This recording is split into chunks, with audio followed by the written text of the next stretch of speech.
In the last couple of months, I have made a load of myth-busting videos covering all kinds of crazy things in Zelda Tears of the Kingdom. But after doing 12 videos, I was kind of done with the game and wanted to move on to other titles. But I still had a lot of myths left, and I also wanted to end this with a bang. So I came up with an idea. Combine all the old videos together, add 20 brand new myths to it, and release it as a special to end this epic journey. And here we are! Today we will bust 200 myths in Zelda Tears of the Kingdom. And throughout the video, I added 20 new myths for all the people who are diehard fans of these videos. And sorry if I couldn't include your myth. I really tried my best to cover it all, but I was overwhelmed to say the least. But now that I've mentioned that, it's time to look at all these myths.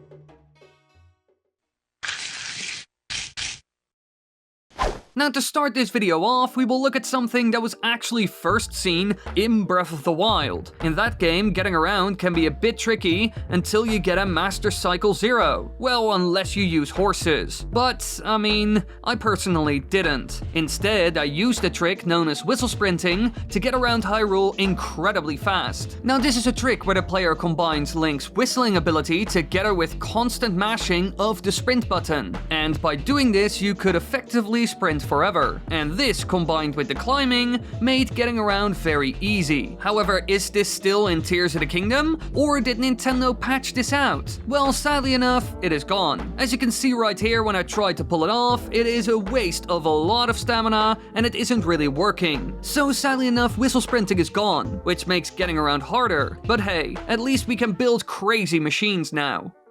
When you first boot up Tears of the Kingdom, you can see that Hyrule looks the same, but if you look closely, you can see that almost everything is different. Shrines are gone, new settlements are there, and Hyrule Castle is, for the most part, in the hands of Hylians. So clearly, after the defeat of Calamity Ganon, huge steps were made to restore and rebuild Hyrule. Meanwhile, any old relics disappeared, or were transformed into tools for the Hyrulean Kingdom. But some people claim that you can actually find small memorial plaques that were placed by Princess Zelda to honor those that died during the Great Calamity. But is this really in the game? Well, yes, there are multiple even. For example, this one that can be found near Hyrule Castle. But this isn't the only one. Even outside of the walls of Hyrule Castle town, these can be found, which is a fun little detail. Stuff like this adds character to the world and makes it feel alive. So I love that this claim is 100% true.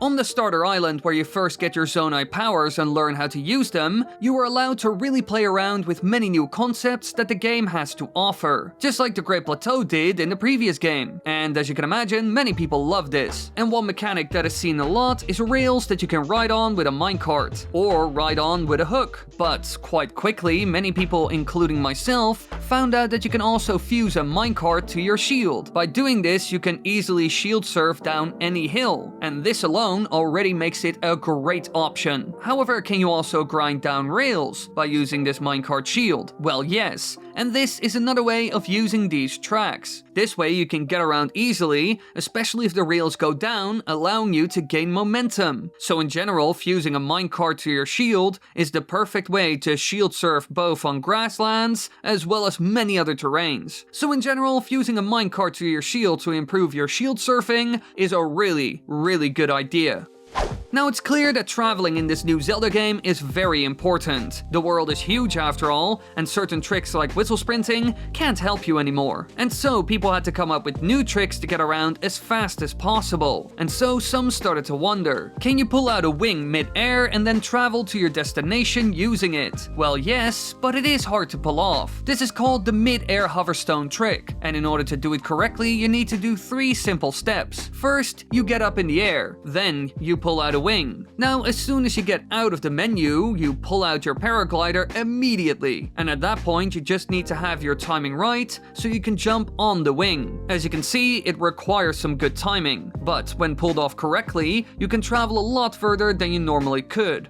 If there's one thing a Yiga loves, it has to be bananas. For some reason, they are obsessed with them. And as far as I know, Nintendo has never really explained why. And so if you want, you can mess with them by distracting them with bananas, which we did when invading their base in Breath of the Wild. But one of my viewers was wondering, if you fuse a banana to a boomerang and throw it around, will Yigas react to it or get distracted? Well, I went to their base to lure some of them out so I could try this. And when I did it, I noticed they didn't really care. Their focus was on killing me instead of the banana. They weren't interested in the slightest. So yeah, it was clear to me that this claim isn't really true. Now, with the sky being accessible in Tears of the Kingdom, we soar through the sky a lot, either going up or down. And ever since Breath of the Wild, we have seen that the sky can grant some amazing resources, with the most important one being fallen stars, which are sometimes seen at night and must be collected before day comes, otherwise they are gone. But some started speculating that in Tears of the Kingdom, you might be able to harvest them while flying through the sky. But is this real? Well, yes, 100%. You can come across a falling star when diving down back to the surface world, and if you get close enough, you can grab it, which is really cool. And I bet in time people will take advantage of this, maybe by creating a flying machine which allows you to fly around for ages while collecting any stars you see. I mean, we have seen some amazing machines so far, so who knows?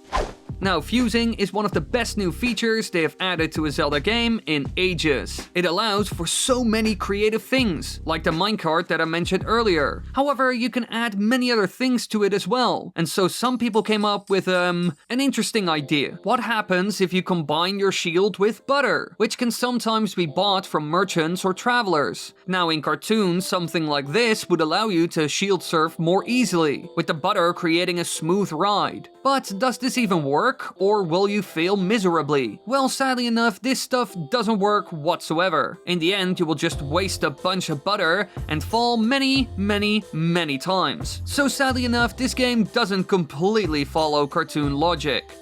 Now, we all know about the Koroks. They were a big part of Breath of the Wild, and now they are back once again. But this time, you need to do more than just find them or solve a puzzle. Sometimes you gotta help them reach their friend. And as we have all seen on the internet, some people really love to mess with these little guys, with some going way too far, to be honest. But after seeing all of that, I did start to wonder about something. Can you ascend through a Korok? Well, yes. Even though it is an ungodly deed that shows us all that we've been abandoned by the creators of this world. In general, you can ascend through anything in the game as long as it doesn't break the game itself and the surface isn't some incredibly odd shape. So going through a Korok by using recall to get one above you and then using ascend 100% works. Now, doing this is kind of pointless, but in a lot of cases being able to do it is the point. Now, both Breath of the Wild and Tears of the Kingdom are known for one thing, the amazing physics engine. This, combined with the abilities you get in the game, allows for things that are never seen in other titles. I mean, a title like The Witcher 3 has a great story, world, and combat, but in the end, Hyrule in the most recent Switch title feels a lot more real and alive. While in combat, you can truly use the things around you to get some sort of advantage, and all of that isn't seen in a game like The Witcher. But while these mechanics often lead to amazing realism or fun options, it can also lead to some weird scenarios according to some folks online. Apparently, you can use Ultra Hand and Recall to defeat entire bosses with just one log. All you do is spin the log around and then use Recall on it. And then each time it hits someone, it will deal major damage. And shockingly enough, this works incredibly well. So sometimes we lose a bit of realism with mechanics like this.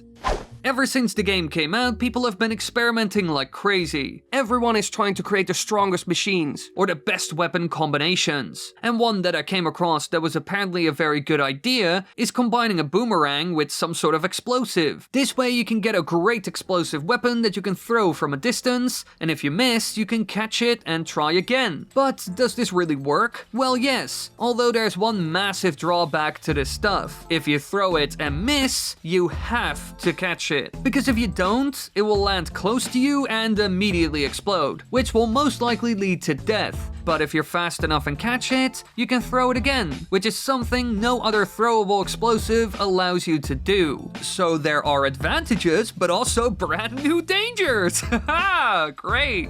Really, it's fun, but scary as well.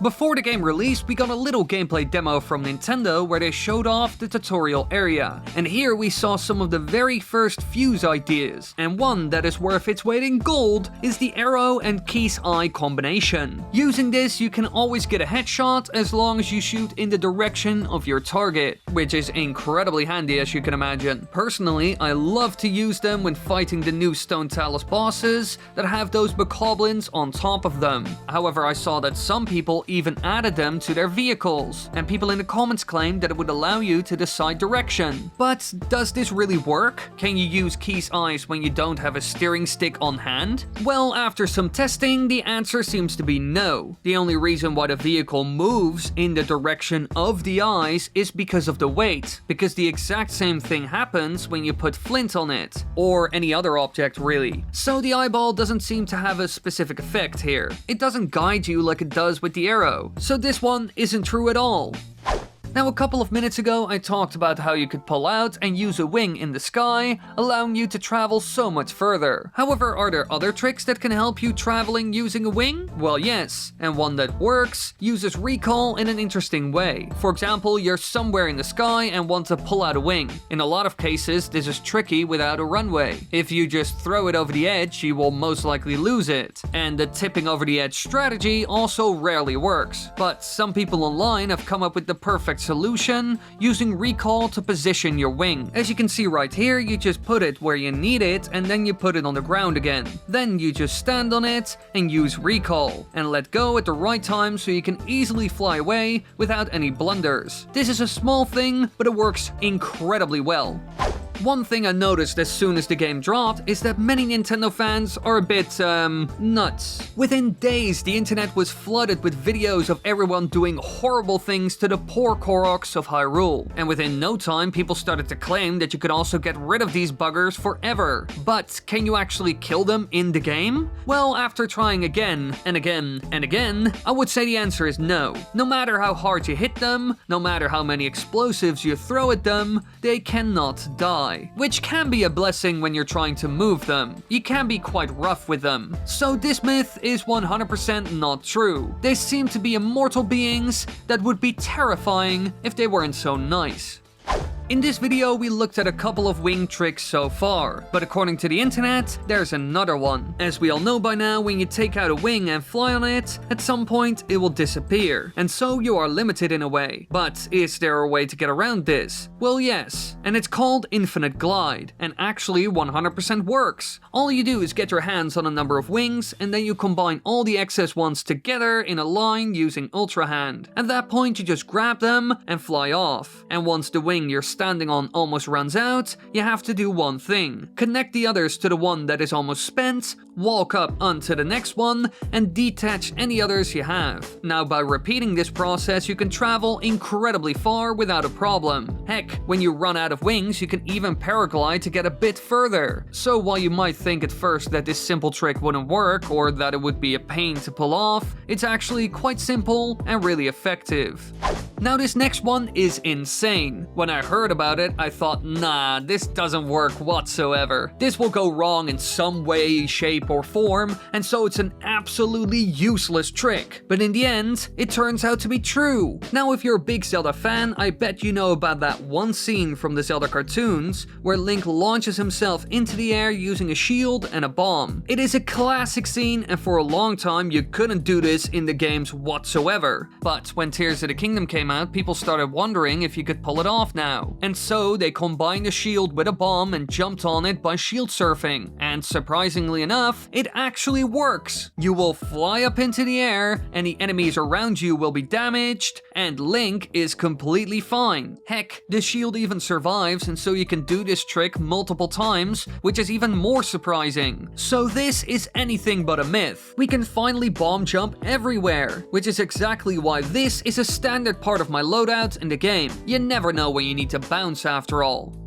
Now, after finding out that explosives could be used in interesting ways by combining it with weapons and even shields, others started to wonder if you could take it all to the next step. Can you combine a bunch of bombs together to create the ultimate weapon? Something that could destroy bosses in one shot? Well, after looking around on the internet, it seems like you can do this, and it works. However, it is risky to do. You can, for example, combine a bunch of explosive barrels and then throw them next to a Hinox. This will kill it instantly, but if you mess up, you can also blow yourself up, and then you're the one who dies. So yes, this does work, but I will say there are better ways of getting rid of bosses in the game. But apparently, the damage does stack.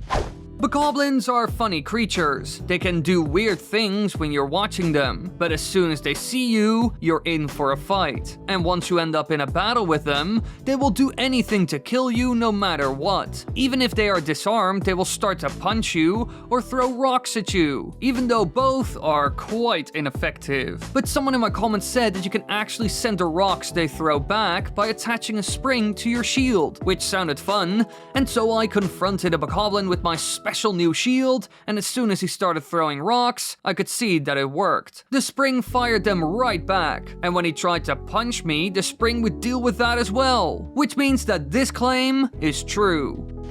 Now, one problem a lot of players came across is the battery running out when using Zonai machines. Usually, this is annoying, but not the end of the world. It forces you to wait a bit or recharge your batteries using specific items. However, when you're up in the sky, it can be a massive problem, because all of a sudden, you will fall back to Earth pretty quick. So, is there a way around this? Well, multiple people online claim that there is, and two tricks I came across involve recall and cooking. Apparently, if you're on a wing or any other flying machine, using recall on it allows you to recharge your batteries, and this actually works. However, as you can imagine, it has its problems. If you use recall the whole time, you're effectively going nowhere, so it could be handy in some instances. For example, when you're fighting a boss like a Gleeok, but aside from that, it's pretty useless. But luckily enough, the cooking pot trick also works, and it fixes this problem. When I first saw this, I was like, nah,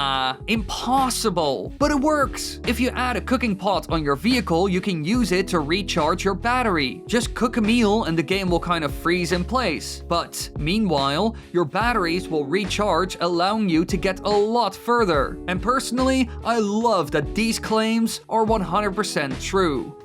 Now, in my last video, I tested a myth that adding butter to a shield would improve your shield surfing. And after I released that video, a lot of people in the comment section claimed that you could use other stuff to achieve this. One of those was adding an ice sheet to your shield. But does this actually work? Well, yes, and it's quite logical. Ice is slippery in real life and even in the game, because as we all know, the game has realistic physics. And so if you walk up to a body of water, throw in a white chew jelly to freeze it, and attach the newly created ice sheet to your shield, you can surf down hills at incredible speeds. With the added bonus that replacing the sheet of ice is very simple. All you need is some water and something that can freeze it. So it's cool to see that people share some amazing stuff in the comment section that is actually very handy and true.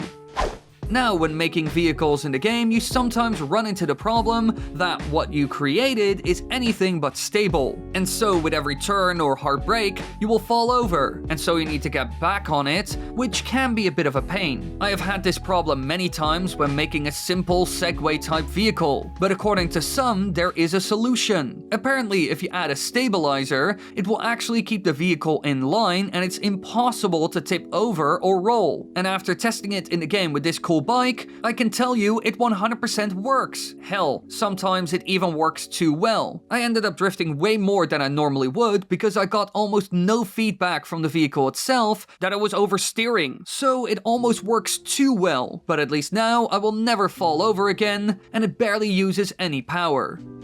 Now, in my last video, I tested a claim involving the monster eyeballs that can be found in the game. These can be super handy when using an arrow, because when you stick them on top, they allow for auto-aim. As long as you shoot in the general direction, it will always be a headshot, which is handy in a lot of scenarios. However, people claim that adding one on a vehicle could replace a steering stick in a pinch, but in the end, that wasn't true at all. Adding an eye basically did nothing. But then people in the comment section said the following: wondering, if you added an eye to a vehicle or something else, would it at least go in the direction of an enemy? You know, like the arrows do. Well, after some testing with this homemade, a drone that is completely safe, I found out that it isn't a thing whatsoever. No matter how hard I tried, the eye doesn't really change anything. Sure, it adds some weight, which influences the vehicle, but it doesn't allow for effective steering or some sort of auto aim or direct. So sadly enough, this myth remains completely false. So just use them for your arrows. With mechanics like the slow-mo that you enter when drawing a bow in mid-air, it is handy to sometimes go high into the sky. But how can you achieve this easily? Well, I came across a claim on the internet that was very promising and also cost-effective. People, again in my comment section, claimed that adding a spring to your shield works really well, with some saying that it can be used again and again, making it almost perfect, while others said it was good, but you can only use it once. Now, after some simple testing, I found out that it works and it's actually a great option in the game, because they are easy to find and don't require many resources. However, after using them only one time, they will disappear, which doesn't make a whole lot of sense because normally they last a whole lot longer. But I bet this was done to nerf them a bit, otherwise you could constantly jump around with barely any cost attached. But hey, at least it works.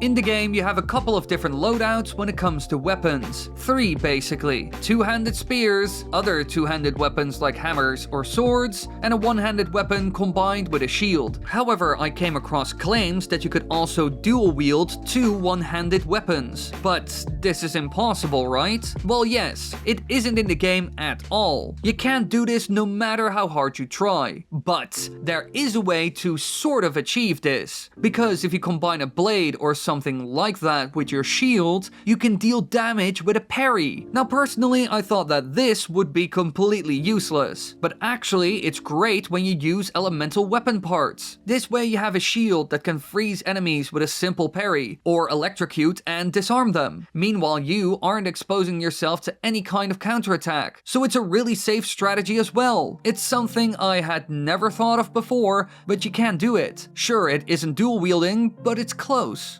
So I would say that this one isn't true or false, but some sort of plausible. Now, we've seen that combining Ultra Hand and Recall is incredibly useful in the game. For example, when you try to fly away using a wing, or when fighting enemies in the game by using materials you find in the world. However, one claim I came across was quite interesting, but I was also quite confused by it, to be honest. According to people online, you can take a weapon, drop it on the ground, pick it up with Ultra Hand and spin it around, and then you just use Recall to ward off any enemies. But does this really work? Well, you would think so, but no, it doesn't damage enemies or Link whatsoever. However, is there a way to make it work? Well, yes. Weirdly enough, if you add more weapons to it using Ultra Hands, then the added weapons actually do deal damage. Which doesn't really make sense, but who cares? Because using this, you can create a spinning weapon of death where you stand safely in the middle, which can be handy when taking on a bunch of bokoblins. Now, when I saw that the Koroks returned in Tears of the Kingdom, I was quite happy actually. I love those small little puzzles that were seen in Breath of the Wild, and in the new game they took it to the next level with those little travel quests. Although some people decided to torture them instead of helping them out. But that's besides the point, because I want to talk about the more simple puzzles. Specifically the one where you need to drop a rock in the right spot to create a circle. These are seen all over the place, but according to some you can also solve these in a different way. Just fuse a stone to a weapon and slam that rock in place. But does that work? Well, surprisingly enough, yes! I never expected this to be real, but it is, as you can see right here. It's clear that it will work as long as a rock fills the gap, creating a circle. So I bet there are many other creative ways of solving this puzzle, and I'm curious what people will try down the road. Now, aside from Zelda, Hudson is the most recognizable person in the world of Hyrule. Well, at least in Tears of the Kingdom. He's almost famous, which makes sense because his face is all over the place on signs placed by Addison. So, as you can imagine, almost anyone would recognize him. And one viewer came up with a fun little idea. This person said, fuse a cardboard Hudson to your shield and show it to NPCs. Now, when I read this, I expected that this would lead to interesting interesting interactions, so I tried it. And when I confronted multiple people with this shield, they all called me Prez or President Hudson. And especially Addison's reaction was fun, because he was surprised to say the least, and I get why. He's a big fan of his boss. So clearly this stuff works. NPCs will be fooled by the shield, which is a fun little detail. Now this next one we will look at was suggested by my buddy Master of Hyrule. On Twitter he asked me the following: can you get a bokoblin to a sky island without them disappearing? He tried this himself multiple times but could never pull it off. So is this even possible at all? Well, I tried this many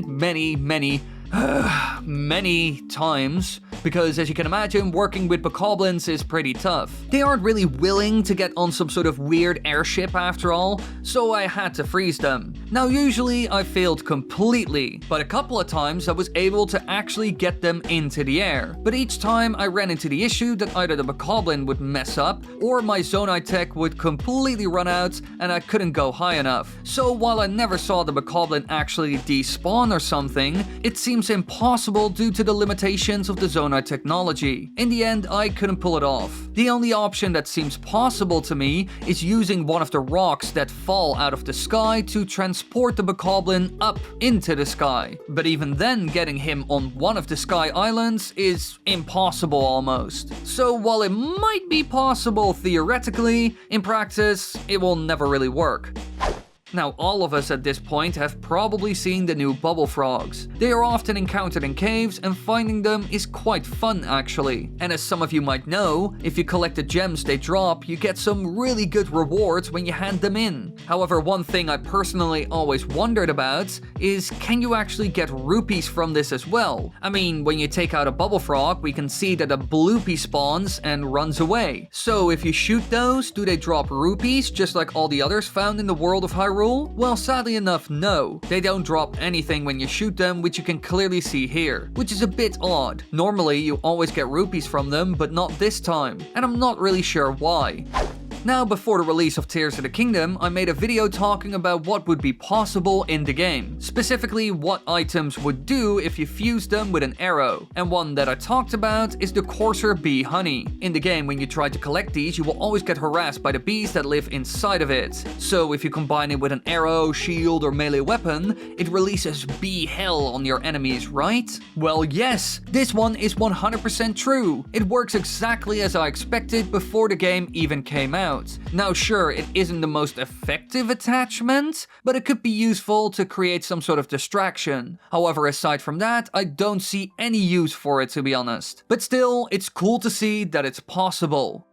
When running around the world of Hyrule, you will quite quickly come across this guy, Addison. He can be found all over the world trying to place signs for the Hudson Construction Company, and usually you get a small reward if you help him out by keeping the sign in place. And in order to achieve this, you have to create some sort of structure that holds it in place. Personally, I find this a very fun challenge, and always do them if I come across him. But recently I saw somebody claim that a lot of these can actually be solved quite easily using one little trick. All you need is Link and a stable platform, because if Link stands underneath it, he can actually support the sign using his own head. And at first I thought, nah, this can't be. But in a lot of cases, it actually works, although sometimes it doesn't. As you can see right here, there are two signs above each other, and that won't really work. The sign will still fall over. Clearly, it doesn't always work. So when it comes to this one, I will label it as plausible. Like I mentioned in a previous video, getting around Hyrule is very important, and while we lost some stuff that was seen in Breath of the Wild, we got a lot of new things as well. Mainly the zonai devices, which can be used to travel both in the sky and on the ground, which is great. But at some point I got an idea. What would happen if you attach the zonai wheel to a shield using fuse? Normally these allow you to get around really fast while using almost no energy, and so you can travel really far. But does it combine well with the shield? Well, no. No matter what you do, it's attached sideways. And so each time you shield surf, the wheel does activate, but you will fall hard. So yeah, cool idea, but it doesn't work, because Nintendo made it so! Sadly enough. One of the first things that I tried when the game released was combining an octo balloon with an arrow. Just imagine what you could do. For example, an enemy has a weapon in his hand, and so you shoot it with this fused arrow and disarm him with his weapon flying away. This would be incredibly useful, but is this really a thing in the game? Or does it have no impact at all? Well, yes and no. If you shoot one of these arrows at an enemy, it basically does nothing at all. The balloon pops, the enemy takes damage, and then you're in for a fight. However, when you do the same thing on items found on the ground, it does work. The balloon will attach to it, and the thing will float, as you can see right here with this melon. But at the end of the day, this isn't very useful. So this doesn't work, which makes me very sad because I really hoped I could make a bokoblin fly with this, but no. Now, another thing people suggested to me in order to improve my shield surfing is frozen food. And personally, I thought this was a very good suggestion. And so I did. But there was a problem. It didn't work. So I thought, well, this myth is fake. When I fused a frozen drumstick to my shield, things only got worse. But then I decided to experiment more. I mean, I had to try other types of meat as well. And at that point, I realized something important. You need a thick piece of meat on your shield, otherwise it won't improve shield surfing whatsoever. The thing to keep in mind is that the meat needs to have solid contact with the ground for it to work. So while at first I thought it was fake, I now label it as plausible, because you need the right type of meat to pull it off, and not all of them will work. Now, one of the cool things we see in Tears of the Kingdom is the multi-level world, with an underground world, surface world, and even sky islands. However, sometimes getting from one to the other can be a bit tricky. However, luckily enough, we have quite a lot of ways of getting around. One of those is the air balloon, a zonai device that could be attached to something, and then using fire or wind, you can go high into the sky. But there's a problem. If you use a flame emitter, for example, it will use quite a lot of energy, and as soon as you run out of juice, you will come back down real fast. However, someone in the comments of the previous video actually pointed out you can use a torch and save yourself the hassle. But does that work? Well, knowing Nintendo and the logic of both Breath of the Wild and Tears of the Kingdom, I would say yes. And after some testing, I can confirm that this just works. The torch will continue burning basically forever, and you can go really high. But as you can see here, there is a limiting factor. The balloon will at some point despawn, which was most likely put into the game to stop the player from breaking stuff. But the whole torch thing works really well. Like JonTron would say, if you do the thing, and you do it right, and don't mess it up, it works. It just works.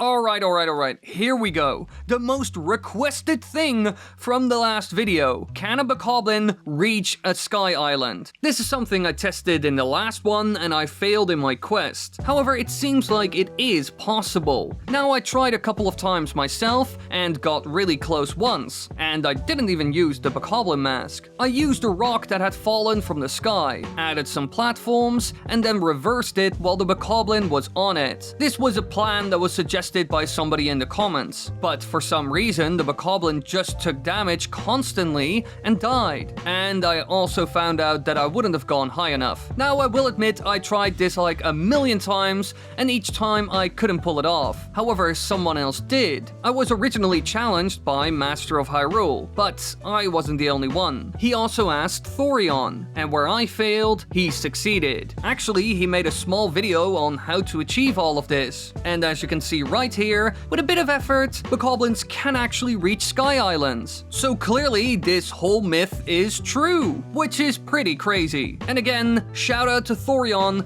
for actually doing what I couldn't achieve. While I never really use horses in a game, because to be honest, I find controlling them very annoying, a lot of people love them. And one cool new thing in the more recent titles is that you can tame your own horses that roam the world of Hyrule, but it can be tricky to catch them. However, this viewer came up with a way to make that easier. Just shoot the horse with an ice arrow and get on top of it. But is it really that easy? Well, yes. I shot this horse and it was instantly frozen. And so I just mashed the button to mount it. Now, as soon as the horse returned back to normal, I jumped onto it and tamed the beast in a very short amount of time. So yeah, this works, which means that this claim is true. Now, one thing that's a lot of fun in Tears of the Kingdom is fusing. It allows you to create loads of different weapons, but you can also use it on a shield. And one very popular combination is a shield with a spring or bomb, because if you shield surf, you will go high into the sky. However, some people in my comment section wondered if you could use them more than once. Normally, they explode or disappear after using them only one time. However, maybe the Forest Dweller shield could change all of this, because this weapon set has the following perk. Bursting materials attached to the tip can be reused again and again. So does this work with the shield? Well, after testing it with both springs and bombs, I have to say no. And that's because the shield actually doesn't have the special properties that the weapons have. And so anything you put on it has a one-time use, no matter what you do. So sadly enough, this one is false.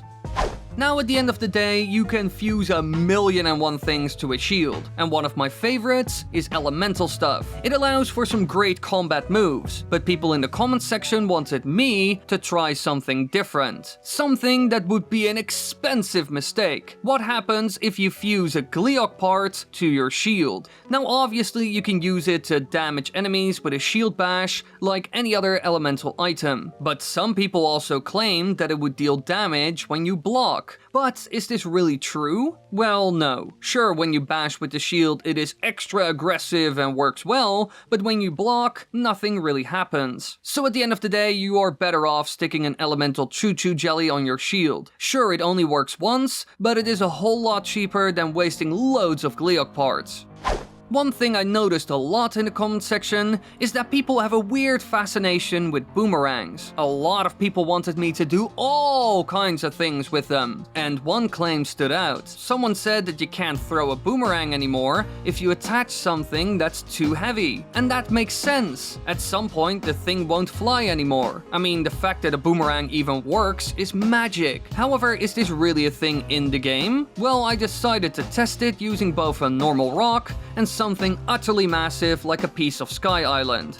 But did the boomerang behave differently? Well, no. To be honest, nothing changed. The boomerang still works. It just looks a bit silly with these massive pieces of rock attached to it. But aside from that, it is fine. So this one is false.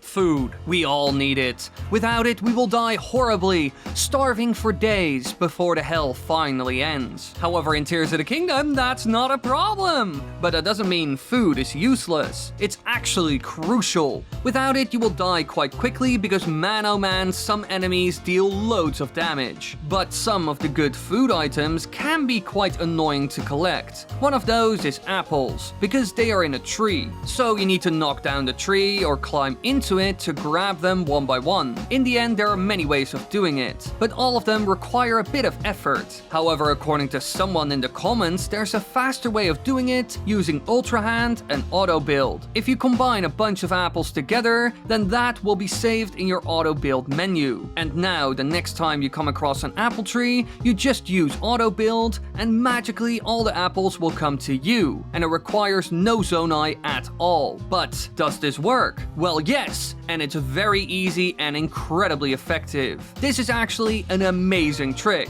that clearly isn't a myth.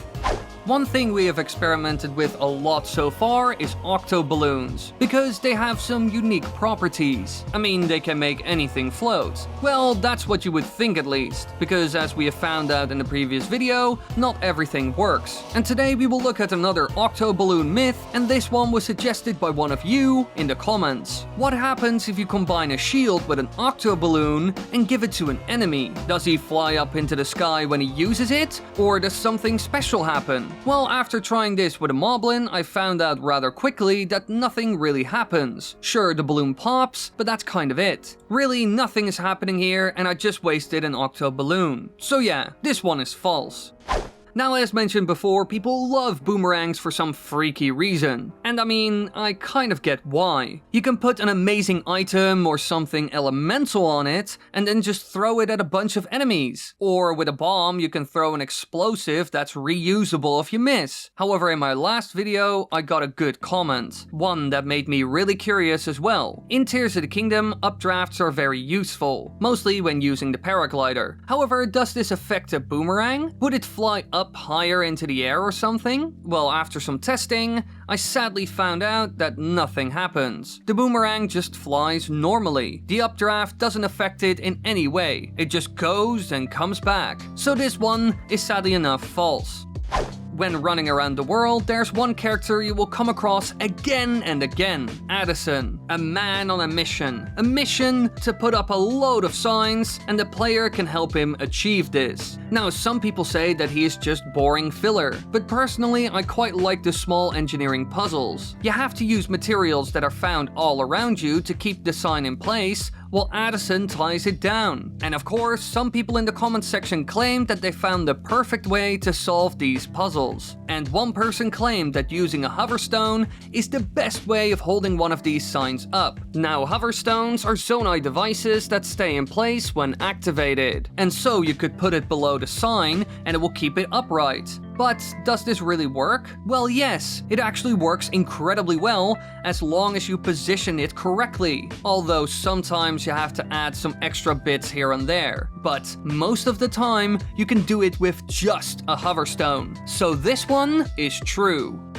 Now, the next thing we will look at is just crazy. Something that is beyond insane. As most of you have seen by now, there are loads of glitches in Tears of the Kingdom due to all the mechanics that can be exploited. And while some old stuff that was seen in Breath of the Wild was patched out, like whistle sprinting, brand new glitches popped up in the sequel. A bit like Ocarina of Time and its 3D remake. Here we also saw this. But anyway, in one of my previous videos, I was talking about the idea of dual wielding in Zelda Tears of the Kingdom, and whether that's possible. And for the most part, the answer was no. But now, some people claim that there's a glitch that makes it possible called zuggling. It's a trick that involves duplicating and some sort of stacking of weapons. So when you strike, you will actually hit with multiple weapons at once. But is this actually in the game? Well, yes, and it's actually used by speedrunners a lot. Although it seems like it was patched out by Nintendo. However, the big question is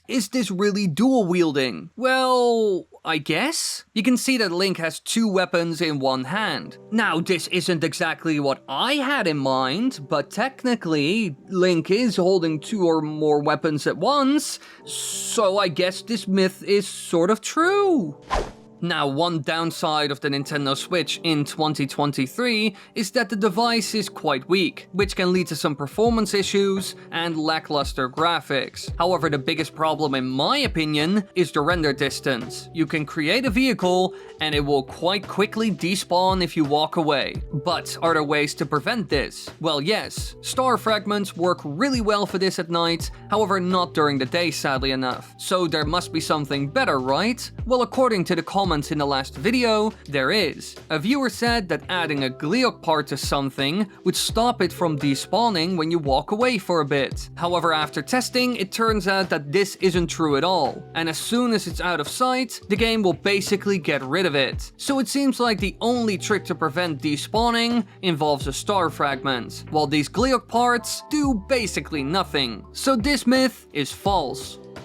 Now, in these videos, we also experimented a lot with shield surfing, because there must be a way to make it even better, right? Well, yes, and some of those were shown off in the previous video, and today we are looking at a new one. What happens if you fuse coarse honey to your shield? I mean, honey is as slippery as it gets, so maybe it helps. Well, that's what my thought process was at least. But after testing this one, I found out that honey does the complete opposite. It actually makes shield surfing impossible. Each time you try to do so, you will fall to the ground. Hard. And I mean, I kinda get why. You do fuse the whole hive to your shield, and obviously that creates instability, and so you will fall again and again and again. So sadly enough, this myth is also 100% false. Now, sure, the whole honey thing didn't work and was a bit dumb. However, you might understand why I tried it. But luckily enough, this wasn't the only idea, because in the comments section, someone suggested something interesting. In the game, the zonite device known as the wing allows you to glide through the air, and this way you can go pretty far. But what happens if you combine this thing with a shield? Would it allow for some form of gliding when shield surfing? Well, after some testing, I found out that while it does allow for shield surfing, it doesn't really work. Sure, it does give you a bit more height when you jump into the shield surf, which can be handy, because it does allow you to go into a flurry rush with your bow, which you normally can't do. But what happens if you jump off a sky island? Does this create some sort of gliding effect? Well, I tested this as well, because I expected people in the comments to ask for this for sure. And sadly enough, nothing changes. You will still go straight down and instantly die when you hit the ground. So, this myth is false. Adding a wing to your shield does something, but it doesn't allow you to fly or glide.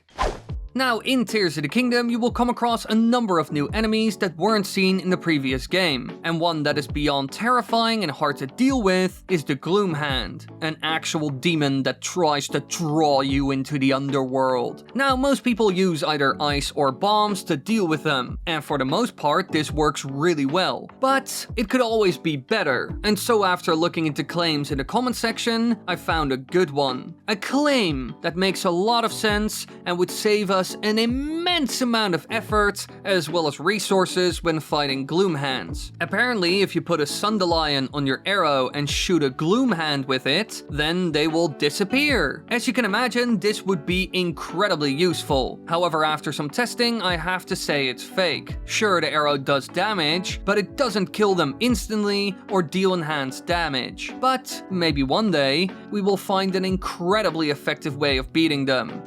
Alright, torture is never a good thing, however I know all of you are big fans of it as soon as you see a Korok. And so, due to popular demand, here we are again, using a poor Korok for a horrible experiment. Now today we will test whether Octorok balloons work on this little guy here, and if they do, how high will he go? Now when I threw an Octorok balloon on the Korok, it immediately attached itself and went up into the sky. So clearly it works! You can make Koroks fly using Octorok balloons. However, now the big question is, how far can we push this? Well, as you can imagine, you can attach quite a lot of balloons to a Korok, and the more you put on, the higher he will go and the faster he will go. But at some point, the party ends. The balloons pop and the Korok falls down. So sadly enough, we can't open our Korok space program just yet. But the myth is 100% real. So I get why people ask for this one in the comments.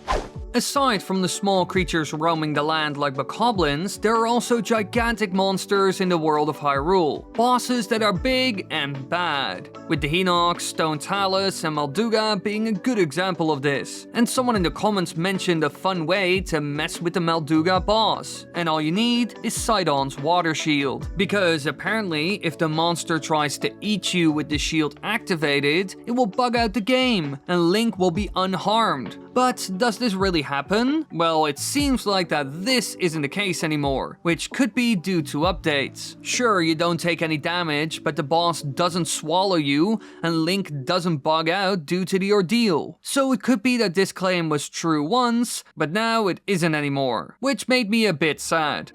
Now, so far we've done some crazy stuff in this game, and sometimes it works, while other times it doesn't. And one group of people that has kind of suffered due to our horrible experiments are the poor old Koroks. These little guys are stuck in place all around the world due to their incredibly heavy backpacks, which makes them the perfect candidate for our horrible experiments. And someone in the comments gave me a good idea, and I hadn't tried this one at all. What happens if you throw a Korok in a chasm that leads to the depths? Could they actually reach it? And if they end up there, what happens? Well, after some testing, I found out something interesting. It seems like Nintendo made it impossible, because each time I tried it, the Korok just disappeared. Here you can see my first attempt with a balloon, so that the Korok would go down slowly. But quite quickly, the thing that I constructed just despawned, together with the Korok. And so I decided to just throw the Korok down. But again, it just disappeared appeared all of a sudden. So it seems like this myth is false. Koroks can't reach the depths and will actually despawn if you throw them into one of the chasms found all over Hyrule. Now, as most of us have seen, building stuff is a big part of Zelda Tears of the Kingdom, which is something I never expected. To be honest, if you told me like 5 years ago that a Zelda game would have building mechanics that are similar to something like Banjo-Kazooie Nuts and Bolts, I wouldn't have believed you. Because why would Nintendo ever put that in a Zelda game? However, now that it is a thing, I'm glad they included it, even though it can be a bit clumsy at times. Now, I like making stuff in the game a lot, especially when you're presented with a very specific task in a shrine, for example. However, the game also has weird limitations, and someone in the comments even claimed that using multiple rockets in a build is completely pointless. In the end, you won't go any higher. But is this really a thing? Well, knowing Nintendo and their attention to realism, it shouldn't be the case. But after testing it, it turns out that one rocket goes just as high as 3, and so using any more than one is a complete waste of resources, which is really disappointing, but I kind of get it. Nintendo most likely did this to limit players a bit, otherwise they can break the game quite easily. So yeah, this myth is true. Now obviously, rockets aren't the only Zonai devices in the game. Nintendo added a good number of them, and so people started to experiment with the others as well, which I noticed quite quickly in the comments. Loads of people started discussing what was possible, and one interesting comment I read stated that you can make a normal wheel rotate incredibly fast using a Zonai wheel. So fast that it actually goes faster than the Zonai wheel itself. But does this actually work? Well, I decided to make a simple device to test this myth. And as you can see, if you make the two wheels touch, it works really well. And it does seem like the wooden wheel rotates a bit faster, but I'm not sure, to be honest. It kinda seems like they are spinning about as fast. But still, it does spin pretty fast, and it requires barely any energy to run. And you can do some fun stuff with this, like attaching weapons to it and defeating enemies, like I'm doing here with this blue bokoblin. And as you can see, it works pretty well. So while this myth isn't 100% true, doing this does lead to some amazing results.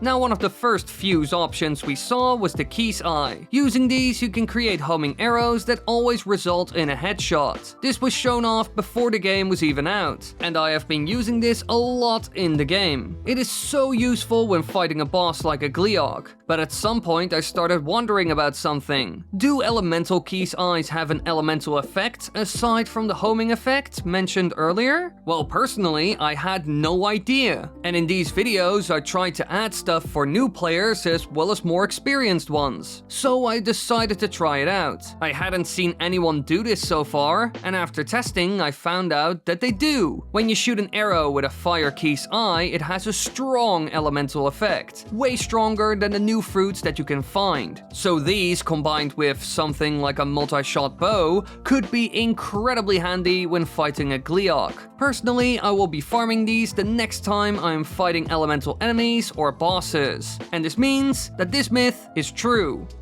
In Breath of the Wild, bombs were easy to get. I mean, they were part of your Sheikah Slate tool belt. However, in Tears of the Kingdom, this changed. They weren't part of your standard kit, and so you have to find them in the world. And so, an old Zelda classic returned, the Bomb Flower, which can be found in the depths around specific trees. Well, that's where I always find them, at least. However, in the comments of the last video, somebody asked me if enemies will do anything with them. Normally, bokoblins will pick up stuff like explosive barrels and weapons they can find to kill you. However, will they do the same if you give them a bomb flower? Well, before testing it, I thought they would. It is a consumable weapon after all, and throwing it could ruin my plans, leading to a bokoblin victory. But after testing it, I found out that they completely ignore them. They don't use them whatsoever. Even the smarter silver bokoblins, who are known for lighting weapons on fire to deal extra damage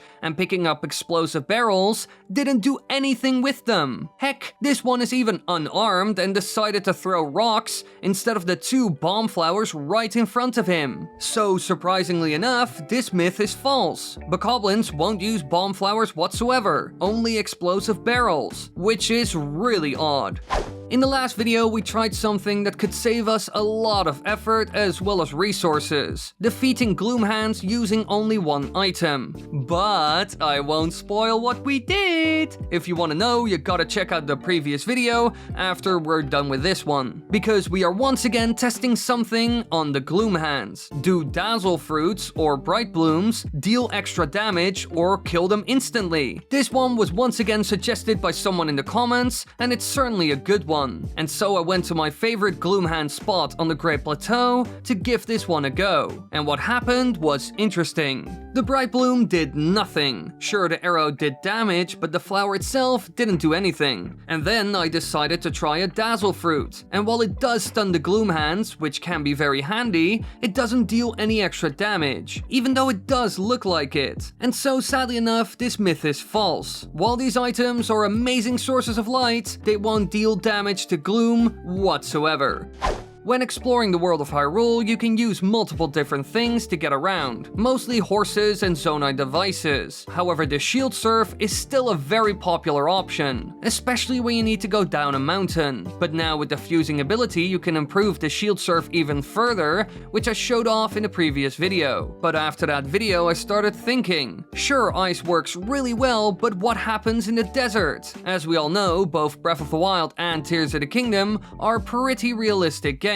So you would imagine that ice would melt, but does it? In some instances, as we have seen in this video, certain things don't make sense at all. So I had to test it. And as you can see here, the ice sheet on the shield does start to melt. And while it lasts for a while, at some point it will just break, which I kind of expected. And so this myth is true. An ice shield is amazing for shield surfing, but in a hot environment, it will suddenly break after some time. Now, sure, the Dazzle Fruit didn't work on the Gloomhands. Heck, if they did, it would have made life a whole lot easier. But does it work on other dark enemies that are powered by Ganondorf's evil magic? This fruit does create an intense and pure light after all. Well, someone in my comments suggested that I should test these things on stealth enemies, because apparently they will instantly die due to the light. Which makes sense. Stealth enemies can't stand the light, and that's why you find them in the depths or at night. So I tried this, and I gotta say, this one works incredibly well. They instantly die, and so you can get rid of a whole group. Now, I already knew that this would work because I had seen it online on Twitter. So next time you see them, use a Dazzle Fruit and save yourself some time. When you're faced with a million enemies, there's one item in the game that could help you win this fight, the Muddle Bud, a special plant that confuses almost any foe out there, and so they will start attacking anyone near them, no matter who. But do these also work on the Yiga? Or are they immune? Well, this is what one of my viewers asked me, and so I tested it. Once again, I knocked on the front door of the Yiga base and got attacked by a bunch of Yiga members. Now, I bombarded them with Muddle Buds right away, but I instantly saw that this didn't do anything at all. They didn't even react and kept attacking me relentlessly. So it's clear that the Muddle Bud doesn't work on humanoid beings for some reason. So this claim is false? Alright, now that we are in the depths, let's try another myth, which was suggested by someone in the comments. The Ascend ability is a big new feature in Zelda Tears of the Kingdom, and almost everyone loves it. You can save a lot of time by going through stuff, and it allows for some really fun puzzles as well. However, as you can imagine, people want to push this stuff to the limit, and so someone asked me if you could ascend from the depths back to the surface world. Now, I was certain that this was impossible, but of course I have to test it, and doing so wasn't easy. You gotta climb onto something that's high enough so you can get close to the ceiling, which required some exploration. However, in the end, I did find something, and as you can see from the footage, it is just high enough. But quite quickly I found out that you can't really reach the surface world this way. You can't ascend. It seems like Nintendo made this impossible, and only at certain locations you can actually go up. For example, to get to the Great Deku Tree. Sure, you can get to the surface from the underground, but not everywhere. So I would say that this myth is false. Now, a big thing in both Breath of the Wild and Tears of the Kingdom is elemental weapons. They are very powerful, especially when you use the opposite element on an enemy. It will instantly kill them. And believe me, this is just too handy when fighting ice enemies or fire enemies. But can we apply this logic to normal enemies as well? Someone in my comment section suggested first freezing a bokoblin and then hitting him with a fire weapon. But will this instantly kill them like the elemental enemies? Well, I tested this with wands so that the damage of weapons wouldn't be a factor. And I found out that while it does deal damage, as expected, it doesn't really do much and certainly won't kill them instantly. So while this is a fun idea, it doesn't really work, which means that this myth is false. Now, we've seen that dazzle fruits can sometimes be very effective, while other times it doesn't really do a whole lot. However, we can be certain it works very well on stealth enemies. However, does this mean it works on all of them? Sure, the enemies die instantly, but what about the stealth horses that can be found in the depths and during the night? Well, I decided to give it a shot, and after wandering around the depths for a bit, I came across one and bombarded it with dazzle fruits. Now, the horse did freak out. It clearly didn't like what I was doing, but aside from freaking out and running away, nothing happened. It didn't take damage or die, so it clearly has a different effect on them compared to all other stealth enemies. So I would have to say that this myth is false. Dazzle fruit won't kill stealth horses, even though you would expect it to be the case. Alright, this next one is pretty pointless. You really can't use this for anything. Well, as far as I know. But it is an interesting and fun claim. Someone in the comments said, and I quote, "Using Ultra Hand on snowballs can make them absolutely gigantic." Now, in Breath of the Wild, we can make big snowballs by rolling them down a hill, and as they go down, they grow in size. But according to this person, you can just rub a snowball on the ground and it will magically grow. But does it? Well, after trying this, and man, this took longer than I would have thought, I had to look around for ages in order to find a snowball, I found out that it was real. I just picked up the snowball with Ultra Hand, and in no time it was absolutely gigantic, as big as a snowball can be in the game. So yeah, this works really well. Sure, you can't really do anything with it, but it is fun, I guess. And it might be useful to take out an enemy or two, who knows.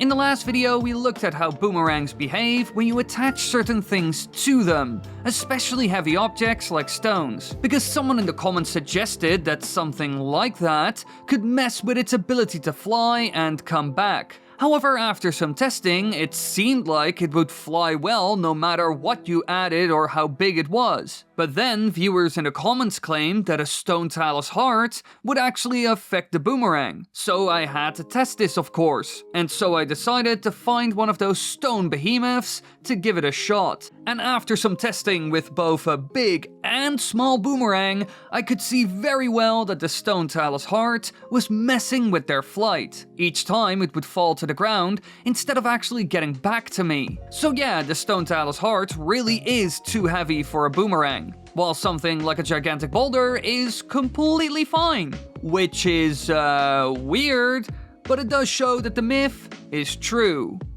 When you first go down into the depths, you will quickly run into a number of new challenges that you won't find anywhere else in the world. Like the gloom that damages you permanently. Well, until you find a light source to restore those hearts. And another problem you will come across is the dark. It is pitch black down there, and you need to activate light nodes in order to actually see something. Well, unless you use things that generate light, like specific food items, zonai devices, or plants. However, someone in the comments said that there's actually one way of generating loads of light on a vehicle without using any power. Just use a bright bloom and throw it on a vehicle, and this way it will stay in place and you can ride around while lighting up the entire area. But is it really that effective? Well, yes, this myth is true, and it works incredibly well. So well, in fact, that I always do this. Really, there is no better way of exploring the depths.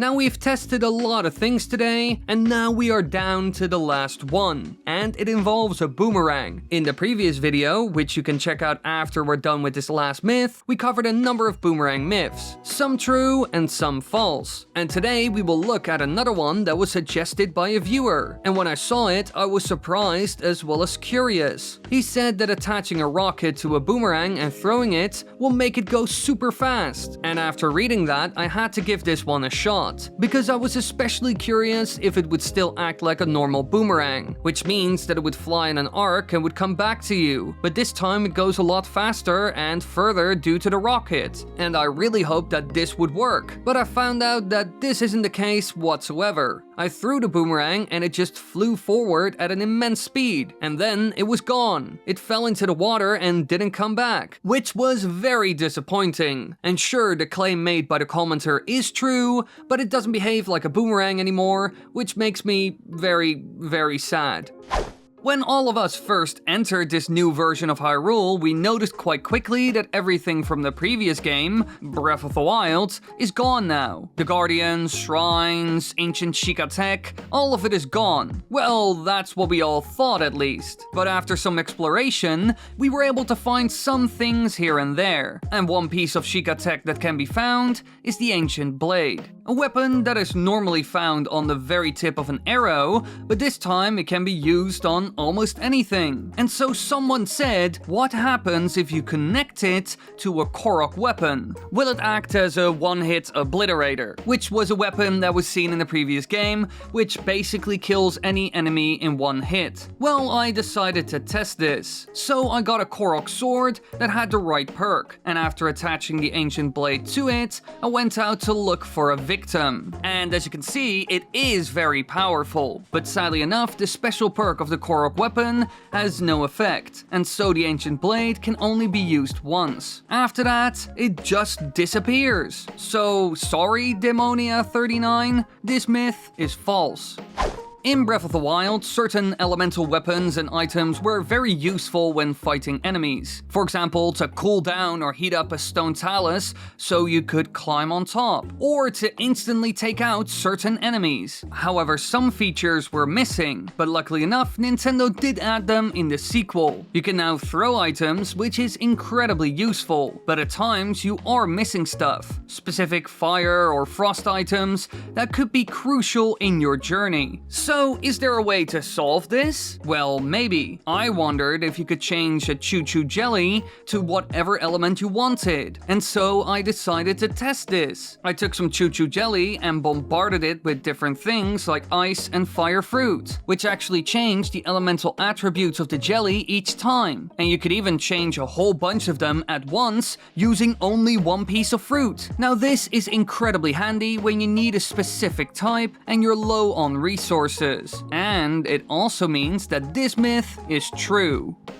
In the previous videos, we have experimented loads with boomerangs. Really, the fascination you guys have with these things is astounding. And so here we are, again, looking at a boomerang myth which was suggested by this commenter. He was wondering whether a Keese eye creates a homing effect on a boomerang. Normally with arrows it basically gives you auto aim. So is this the case with the boomerang as well when you throw it? Well, I got myself a boomerang, put a Keese eye on it, and decided to confront this Lizalfos. However, no matter how hard I tried, the boomerang wouldn't lock on his head automatically. Sure, sometimes I did actually hit him, but this was due to me aiming too well. I was obviously trying to miss, hoping that the Keese eye would correct my mistake. So before people claim that it did work, I tried this many times, and it really doesn't change the behavior of the boomerang. Really, the boomerang behaved normally, so sadly enough, B-Man, this myth is false.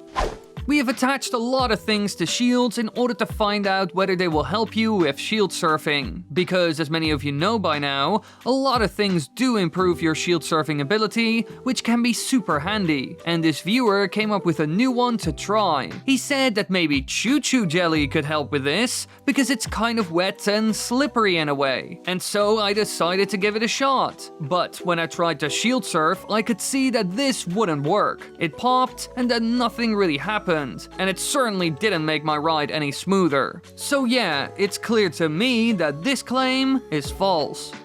Now, the Sky Islands in Tears of the Kingdom are really cool, but in some ways they are disappointing. I discussed this with another YouTuber, Commonwealth Realm, recently. We expected more from them, but still the small concentrated sky segments we got were a lot of fun, and diving down to the world below is really cool. However, while the glider is a great way to cancel any fall damage, there are other ways of doing this using glitches, which we saw in Breath of the Wild. But not everyone knows about these tricks or can pull them off, so people started looking for alternatives. And one that was suggested by someone in the comments went as followed. Could a box fused to a shield actually help? So basically, the idea is that the box would break and take the fall damage instead of Link. But is this even a thing? Well, after finding a box, I decided to test it, both from an immense height all the way up on a sky island, and something less scary. Now, when I jumped off a sky island, I just straight up died. It didn't work. And when I jumped off this small piece of sky island on the surface,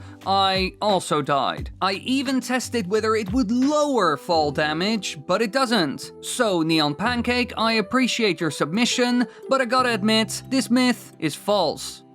Now, in previous videos, we had looked at some combat tricks involving glitches, dual wielding, and so much more. And today, we are once again looking at a potentially cool combat trick that was suggested in the comments. Now, this one is incredibly exciting, especially if it turns out to be true. So, let's get to the point. This person said that you can hold a two-handed weapon and a shield in your hand, so you're able to use both, which you normally can't do, which has its downsides. It doesn't allow you to block at all, for example. So I had to test this one, and luckily enough, it was easy to do as well. All I had to do was drop my two-handed weapon, hold my shield in front of me, and then spam the Y button while picking up the weapon off the ground. And to my surprise, it actually freaking worked. It allowed me to use the two-handed weapon, and when I held the targeting button, I could actually use my shield. Now, this trick is incredibly useful, and I will be using this constantly in the game. So I gotta say, Chloro, this is genius, and it's clear that this myth is real.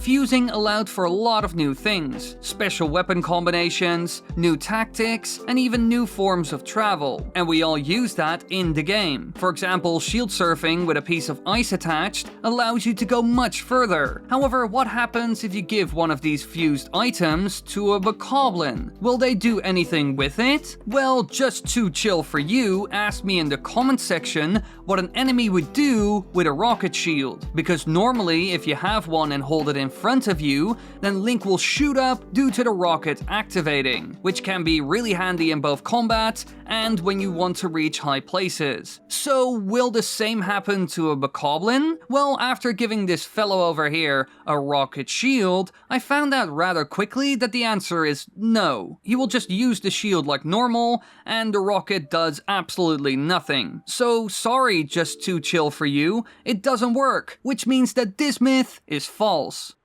Now, flying has been an element in all the Switch Zelda games. However, in Tears of the Kingdom, Nintendo took it to the next level. You can now create entire flying machines, which are very useful when going from Sky Island to Sky Island. However, there's a problem with all of this. It does cost a lot of resources or zonite, depending on how you do it. So, are there ways of getting around that are significantly cheaper? Well, according to a viewer, there is a way. He stated that adding a fan to your shield allows you to glide slightly further if you have your shield on your feet when gliding. And I gotta say, this does make sense. It creates a form of thrust right below Link, which should help. But does it? Well, I tried this, but I gotta say, I was disappointed with my findings. It doesn't seem to work at all. I couldn't see a difference personally. It didn't really change anything. It seemed to be a placebo at best. And there was also a massive downside. Doing this degrades the durability of a shield incredibly fast. I burned through 5 shields in no time, and actually had to reload a previous save state, or I would have no shields in my inventory. So sorry, Daniel Chang, this claim just isn't true as far as I can see.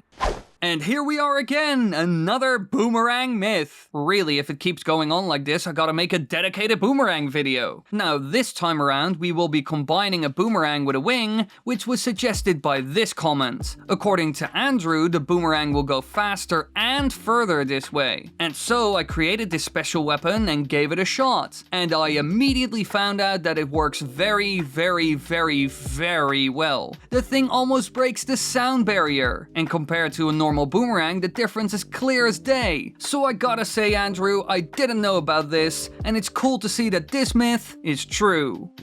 Alright, remember how I mentioned all that stuff about getting around, going from Sky Island to Sky Island? Well, yeah, Wily, that was like 2 minutes ago. Yeah, fair. Well, we got another cool trick that could potentially help with travel in the sky, and it's incredibly simple. In the game, you can attach almost any item to the tip of an arrow, which is almost always used during combat. Well, that's what you would think, because according to Daniel here, you can also create platforms wherever you want using a hoverstone. Just shoot it below your feet and you can stand on it to regain your stamina, allowing you to glide much further. As you can imagine, this would be incredibly useful, so I tested it. And to my surprise, it really works. I could create platforms anywhere, which would be handy when traveling, but also during a boss fight with a Gleeok. So in the end, Daniel's claim was right. This myth is 100% real.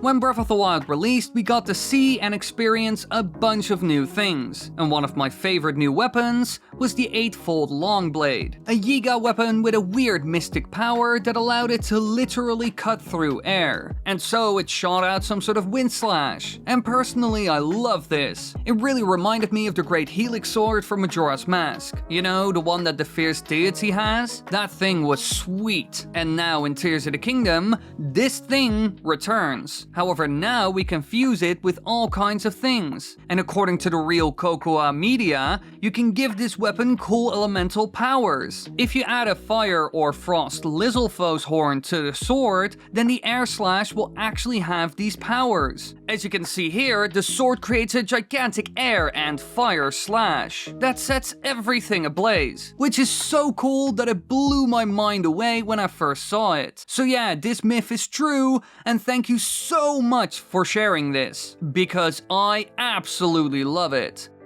Now, in my opinion, the best new boss that they added in this game is the Gleeok, a menacing dragon with 3 heads that is a true challenge. I personally find them harder to deal with than the Guardians from the previous game, and this also goes for the Gloomhands. But like always, people try to find new ways to cheat the system, ways to make it all easier. We even saw this with the Guardians, where people shoot them in the eye and then they went for the legs right away. And now people are coming up with all kinds of ideas on how to defeat a Gleeok with a lot less effort. Now, this person, whose name I'm not gonna pronounce because I don't really know how, wondered whether a Muddlebud would cause the heads of the Gleeoks to fight each other. I mean, normally they confuse an enemy and make them fight their friends, so does that happen here as well? Yes and no. The Muddlebud does affect the beast, and he would most likely attack anything nearby, but the heads do not attack each other. So sorry my man, this myth is false. Now, out of all the Zonite devices in my inventory, there's one that I barely ever use, the balloon. Sure, it can be great at times, however in a lot of cases I just decided to use another Zonite device like a wing or rocket. However, someone said that you can make the balloon rise a lot faster if you use a pine cone as fuel. But does this really work? Well, after testing, I found conflicting results. Just using the pine cones was incredibly ineffective. It would give the balloon a slight lift, but barely any really. So it was just a big waste of time. But then I tried it again with some burning wood, and I just threw a pine cone on top of it. And at that point I found out that it actually did work. The balloon would go up faster, but in the end it wasn't really a life-changing difference. Heck, it even had massive downsides because each time I did it, I would be set on fire, which even killed me in the end because I didn't have any food items. So in the end, Jason Brown is right, this isn't fake, but personally, I won't use this trick.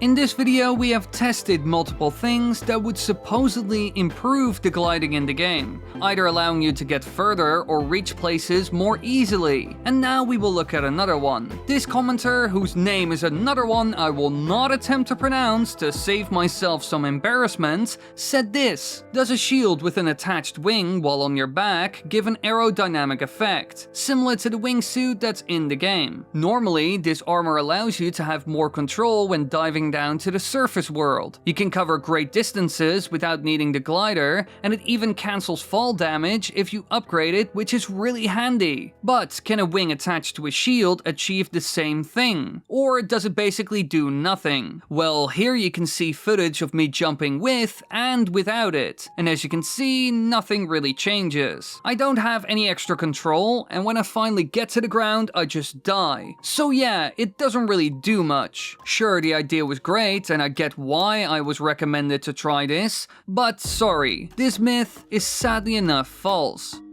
Now our next one is a bit, weird, to be honest. But hey, we are here to try even the weirdest things. And I gotta admit, it's still a fun one. Now we all know that when you arrive at Zora's domain, you will see a lot of strange goop everywhere, which was created by some sort of monster that you later on defeat. However, until then, you have to deal with this mess. And one way you can get rid of this stuff is by using water, which works very well. But now the big question is, can something else get rid of it as well? This is the question that crazy weirdo RH had, and he even suggested something for me to try: a mop, which can sometimes be found at a stable. And after reading this and laughing, truly laughing, I had to test this. So shout out to my sister for recording this, because I already beat the dungeon, so she had to do this for me. But as you can see, it does nothing. The mop just doesn't work, even though it's made for cleaning messes like this. So yeah, sadly enough and weirdly enough, this one is false. Bullying. It is something that all of you would condemn, but in secret, in the shadows, all of you do it. All of you love to find that one victim and torment them for hours. And hell, then you share your evil deeds with the world. You know what I'm talking about. Those poor Koroks that all of you do horrible things to. However, most of these are physical. You know, you burn them, drown them, use explosives, or something else. However, I wanted to try something new. Psychological warfare. Can you somehow terrorize them mentally? And I thought of something. How do they react to stelbokoblins or stel body parts? Will they be terrified of them? Well, after finding some parts and even footage on the internet, I can say with certainty that they are incredibly afraid of them. Each time they see them, they will run for the hills. So yeah, they really do not like them, and you can quite easily bring them to the Korok forest. So if you ever want to bully them, just do this, because it works incredibly well.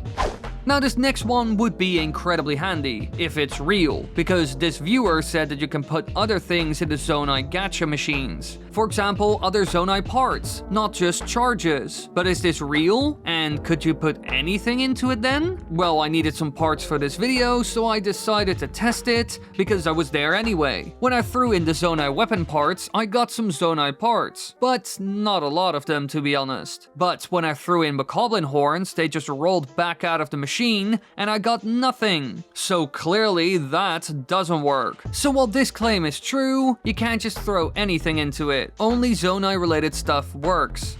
Now, when playing the game, there are a lot of little details that you don't notice or just take for granted. A good example is the weather system. In the end, it has a massive impact on the game and world, but rarely anyone talks about it. However, you never really know whether little Easter eggs or details are really true. You know, you hear people talking about them, but in the end, you ain't sure. And I actually found one of these that I hadn't heard of before, and it was certainly very believable. A According to the internet, Link will actually hum classic Zelda tunes when cooking. You know, songs that were heard in older titles like Skyward Sword, Ocarina of Time, The Wind Waker, and A Link to the Past? And when I first heard this, I was quite certain that it was real, because it's something that Nintendo has done in the past. But as we all know, we have to test everything, or we can't be 100% sure that it's really a thing. And so I started cooking. And within 2 to 3 dishes, I found out it was real. For example, when I was cooking this meat skewer, I could hear Link humming Epona's song from Ocarina of Time, but a bit more sped up.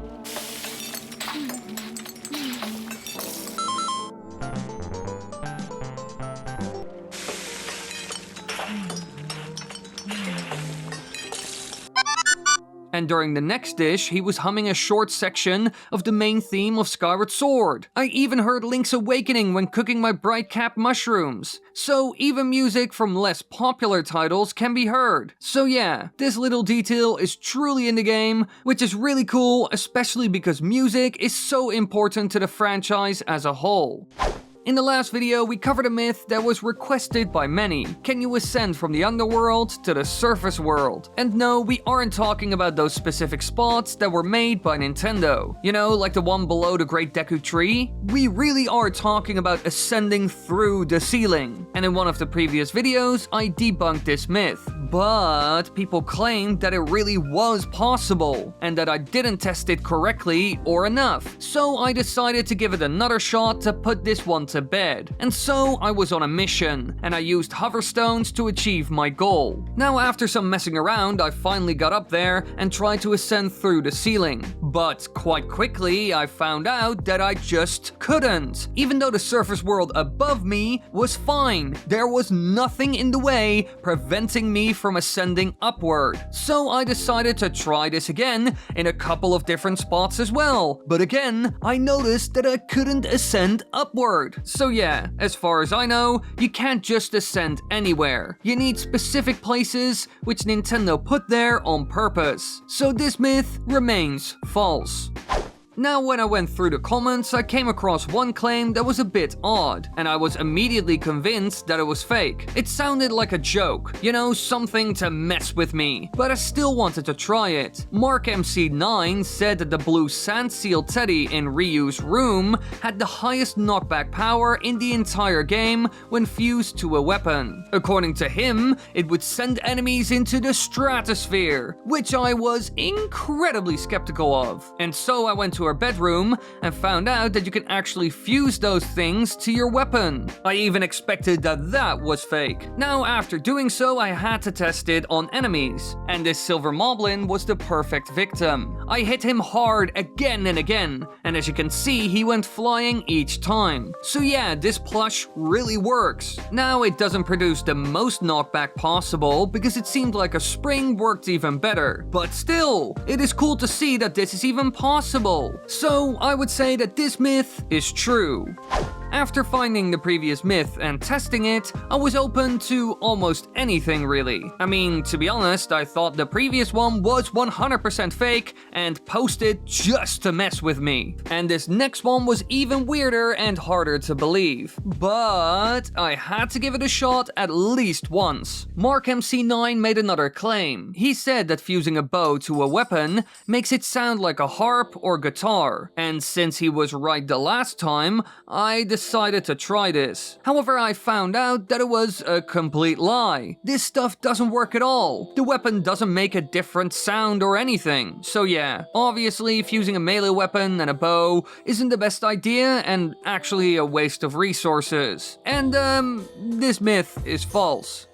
One thing I see a lot in the comments of the myth-busting videos is tips and tricks for defeating certain enemies, especially bosses and gloom hands, because they are the hardest to deal with after all. And at times they work, while other times it's completely useless. And Michael here claimed that a muddle bud works really well on Gloom Hands and allowed him to win, but he has never been able to replicate it. So was this pure luck? Due to something completely different, or was the Muddle Bud really that effective? Well, I went to my favorite Gloomhand spot and bombarded them with Muddle Bud arrows, and I gotta say, it didn't really change anything. Sure, the arrows did good damage, but they didn't attack each other, and it didn't increase the damage as far as I could see. So while Muddle Buds are amazing when fighting hordes of normal enemies like Bokoblins and Lizalfos, in this instance, it doesn't really do much, and certainly won't kill them any faster or instantly. So this myth is false.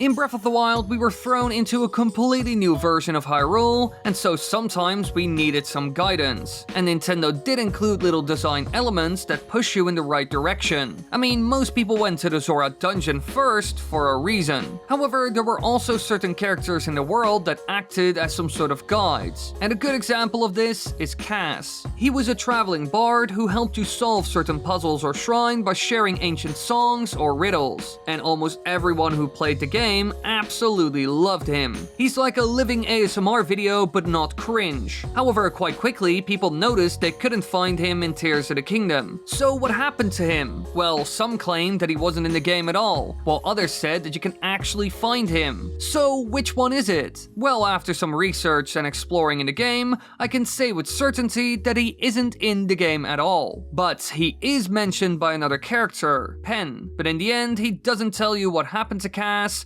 or where he is. So sadly enough, this will remain a mystery forever, and any claims that he is in the game are completely false. Fusing is one of the most fun mechanics I have ever played around with, together with the capture ability from Super Mario Odyssey. Man, I still want a sequel to that game. Anyway, fusing is epic, but someone in the comments wondered how far you could push this mechanic. Camel Games YouTube asked if you can Ultra Hand two things together and then fuse it to a weapon. Because as you can imagine, using this, you could, for example, create a crazy stick grenade with 5 bomb flowers attached. But is this possible? Well, I started experimenting, and when I glued a bunch of stuff together, I couldn't use fuse on it anymore. And even when I tried to fuse already fused weapons to something, I couldn't do it. So clearly, it's not possible. No matter how hard you try, this myth is false. Now, some beings in the world of Hyrule are beyond dangerous. They can be a nightmare to deal with, and there's one that stands above all, and has been a threat in almost every Zelda title to date, the Cuckoo. If you hit these chickens long enough, they will enact their revenge by calling their friends who will rip you to pieces. However, can you escape their wrath? Because this person said I should use a puff shroom to confuse them and get away. Now I thought that this was a pretty good idea, and so I went to Kakariko Village and attempted it. But I could quickly see that this doesn't work. The Cuckoos still attacked me, and they weren't confused by the smoke at all. So while this works for almost any other enemy, it is clear that the Cuckoo's killer instinct is just too strong.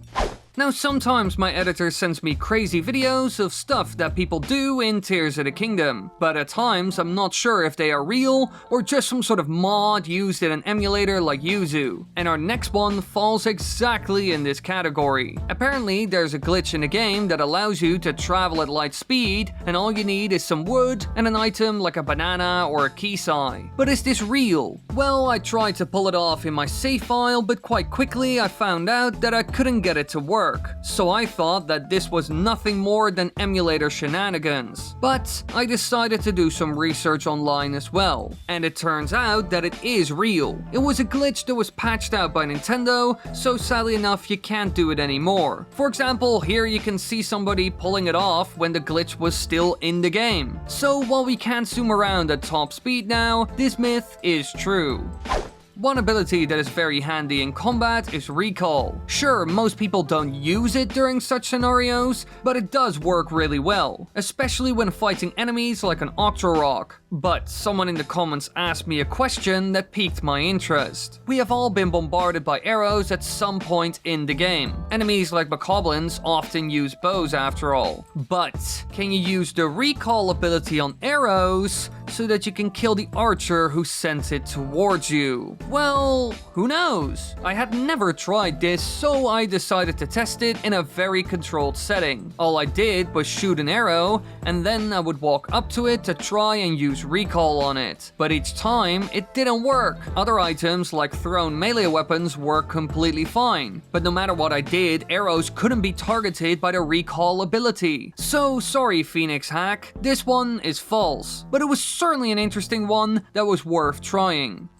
Now this next one isn't necessarily a gigantic myth, but it was suggested by someone in the comments, so I had to try it. Dark Spirit said, "Hey Dr.Wily, throw a ruby on the ground, would ya?" Now of course I have to do it, but what would happen? Will it just hit the ground and that's it? Nothing really happens? Or will the elemental energy that is inside of it create a cool effect? Well, who knows? Sometimes items like that explode, while other times nothing happens, because it would only work when attached to an arrow or weapon. So I gave it a shot, and as you can see right here, the effect is quite explosive, and each different type unleashes a different kind of element. Clearly, throwing elemental gems creates a really cool explosion that would be incredibly useful during combat. So yeah, this myth is true, even though it's not really a myth, because most people who have played the game for quite a while know about this one. In Breath of the Wild, one of the most annoying things ever was the rain. It ruined everything. If you had to climb a mountain to get to your destination and it was raining, you couldn't get up there. But Nintendo solved this in Tears of the Kingdom by adding new creatures that could be used in a special potion. It allows you to climb on wet surfaces. Well, that's what it should do, but I have had mixed experiences with it. However, Aurora Wizard asked me whether this potion also works on ice, since that's also slippery, so I decided to give it a shot. But quite quickly I found out that these potions don't work on ice whatsoever, not even a little bit, and so the outfits with the same effect also don't work in the slightest. So sadly enough, this potion only works on wet surfaces, as mentioned in the description of the item. So yeah, this myth is false. Now, one of the things that made Breath of the Wild revolutionary was the weather system. The world was constantly changing, and you can actually die from heat or cold. Due to this, Nintendo added certain items and clothing sets to the game so you can survive the elements. And in Tears of the Kingdom, this whole mechanic returned. However, in the comments section, someone made an interesting claim. Shorty Squid said that fusing a ruby to your shield radiates heat, which gives Link some protection from the cold, and you can even melt ice with it. So of course, I had to test this, and here you can clearly see that it works. Each time I equipped the shield, I could survive the cold, but without it, I would slowly die, and this ice was even melting, just like Shorty Squid claimed. So yeah, this myth is 100% true, and this was even seen in Breath of the Wild when you used certain elemental weapons. Personally, I love it when Nintendo thinks of these little details.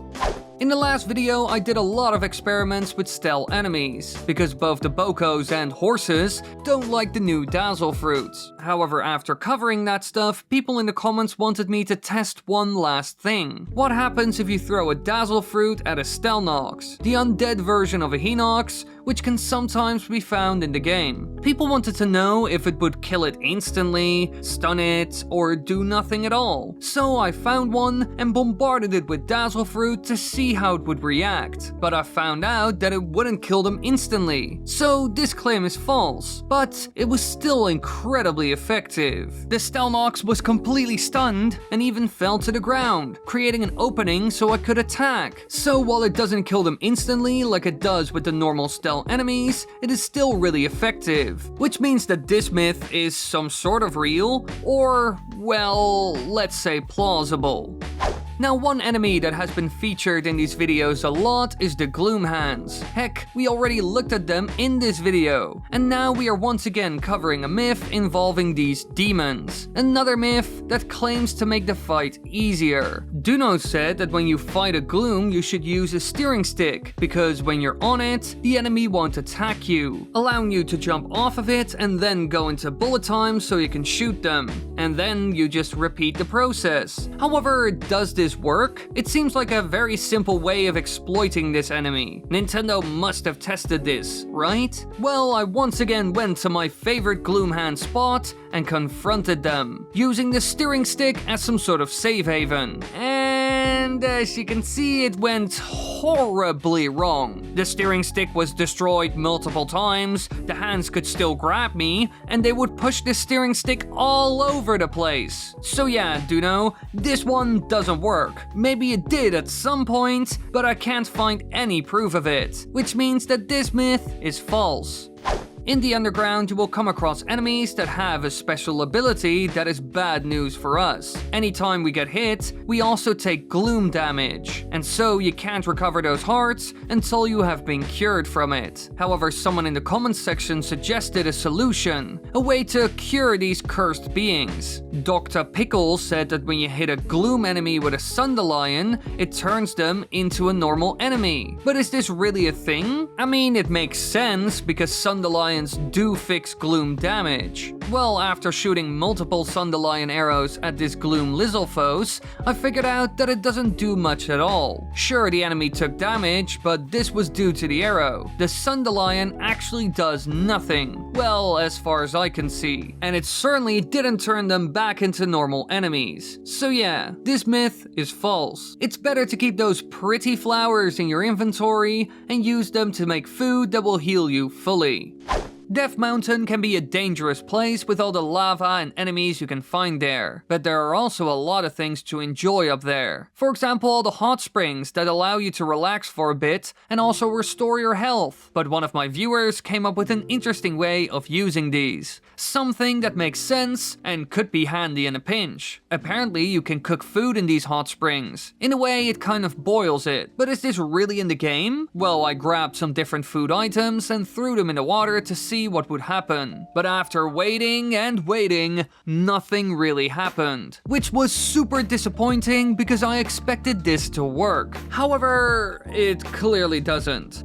In the last couple of videos, I covered a lot of boomerang myths. Like a whole lot. So many that it's almost a bit of a meme in the comments section. And so, as you could have expected, another person suggested a boomerang myth for me to try. Jarbear9447 said, what will happen when you attach an octo-balloon to a boomerang? And this is a pretty good question. Will it turn into a balloon when you throw it and fly away? Or does it have some sort of knockback effect? Well, who knows? And so I decided to mess around with this fuse combo to see if it would do anything. And quite quickly I found out that its effects are quite disappointing. When you throw it, nothing really happens, to be honest. But it did have a special name. It was called the Bouncy Boomerang. And so I thought maybe it would increase the knockback. But then when I hit a bokoblin with it, the balloon just popped and it had no knockback effect at all. Which was incredibly disappointing to say the least. So yeah, this claim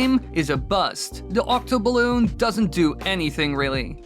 Now obviously we have to talk about more boomerang stuff, because otherwise people in the comment section will kill me. Some of them are foaming at the mouth for more of these, and if I don't cover them, I fear I might disappear at some point. And so, here is another one. Because the viewer, whose name I can't pronounce, because, I mean, come on, look at it, said the following. Fuse a Lizalfos tail to a boomerang. It's good for crowd control, and is handy in fights in general. Now this certainly piqued my interest. I hadn't ever used the Lizalfos tail, so I didn't even know what it would do. So I got myself a boomerang and put a normal Lizalfos tail on it. And immediately I noticed that it had a really cool effect. It extends like a whip even when you throw it. This gives it really good range and can mess up enemies really fast. So yeah, this claim is true. Combining a Lizalfos with a boomerang is great for loads of enemies when you throw it. And even one-on-one, it's pretty amazing.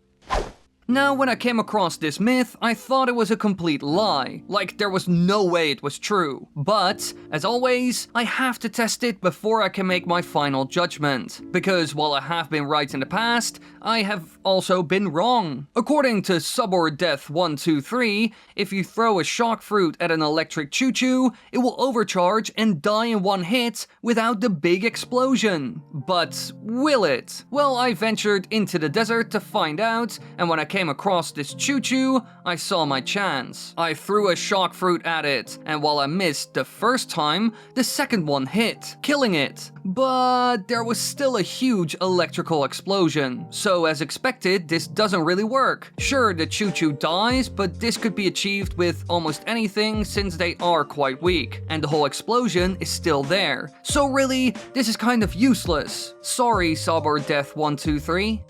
Now, in the previous video, we looked at a little arrow myth that would impact how we play the game a lot if it was true. And today we are back again with another little test that could be very useful in a combat situation. The user, whose name I will again not try to pronounce because, how, asked me if you can catch an arrow after shooting it. Now, as you can imagine, this is a bit of a challenge. The thing flies away at high speed and you got to quickly switch to Ultra Hand to even catch it. So, is this even possible? Pulling this off is already a massive challenge, and can you even target an arrow with Ultra Hand? Well, as you can imagine, I had to figure out if Ultra Hand even did anything before I wasted massive amounts of time attempting this stuff again and again. And so I picked up a bow and shot some arrows. Now, as soon as they were on the ground or stuck in something, I tried to grab them using Ultra Hand. But as you can see, this isn't possible at all. You can't use that Zonai ability on an arrow. So in the end, the claim of catching an arrow you shot is completely impossible due to this. So yeah, sadly enough, this claim is false. In the past, we have bullied a lot of Koroks, and while some in the comments act like they don't harass these poor little guys, we all know that no one is perfect. Everyone has done something wrong at some point. However, we aren't actually here to terrorize or experiment on them. Well, when it comes to this myth at least. Because Vader's First asked me, can you deliver a Korok to a different Korok friend? In the game, you come across a lot of them that are stuck in place due to their heavy backpacks. And when you talk to them, they ask you if you can reunite them with their friend that they were traveling with. And then they point you in the right direction. Personally, I like these little quests. However, the big question is, can you also bring them to another Korok? There are loads of them across the world after all, waiting for their friend. And so I decided to grab this Korok and took it on a massive adventure. And when I finally arrived at this Korok, who is clearly waiting for someone else, I found out that this doesn't work. The Korok won't even respond to the one I dropped next to him, so clearly you can't deliver them to someone else. Which makes sense because it would probably break the game. So yeah, this claim is false.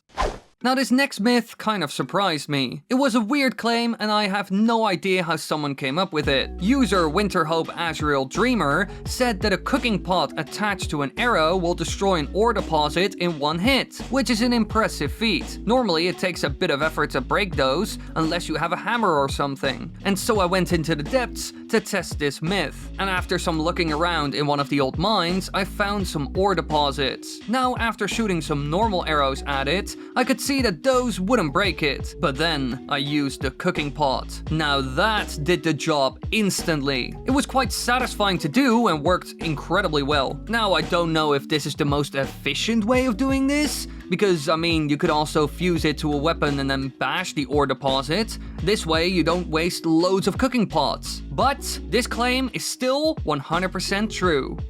Now, around 2 videos ago, we decided to mess with an 8-fold blade due to its crazy powers. It can create some sort of wind slash due to its design, which can be handy in a fight since it gives you a ranged attack. However, what happens to this special air slash attack when you add other items to it? This is now a thing due to fusing after all. Well, Winterhope Azrael Dreamer came around the corner once again and claimed the following. You can fuse a muddle bud to an 8-fold long blade, and then it will confuse everything getting hit by the air slash. This is a bold claim! Something like this would be worth its weight in gold, especially when fighting hordes of enemies. And so I decided to make this weapon and confront this group of enemies. And to my surprise, this really works. Within seconds, the entire group was affected by the muddle bud and started fighting each other. Meanwhile, I could keep my distance. So this claim is true. Clearly, almost any item will affect the air slash power of this weapon, which is pretty neat.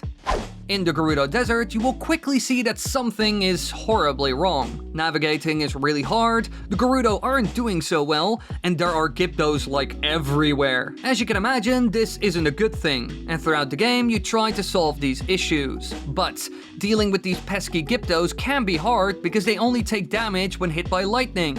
Well, that's what you would think, because according to Winterhope Azural Dreamer, yeah, this guy again, he came up with a lot of good ideas for this video, you can kill Gyptos with water. Now, as far as I know, only electricity works, so I had to test this one. I mean, if it's real, then it could be very useful. And so I found myself some Gyptos and threw a couple of splash fruits on them. Now, surprisingly enough, this works really well. It actually deals damage and makes them vulnerable for physical attacks. So yeah, this claim is true and also really handy, especially if you have done the water temple before going here. In the past, I've messed around with Zonai devices and how they could be used in combination with other items. For example, by fusing something to a shield. And someone in the comments came up with a good one. If you put a stabilizer on a shield, will it prevent you from falling over? I mean, in the game, it will always stay upright when activated. So what will happen here? Well, I confronted this Gleeok to see if it could blow me away with this special shield. And while I expected this to work, it simply didn't. The wind of his wings still blew me away. So this was incredibly ineffective, even though it would have made sense.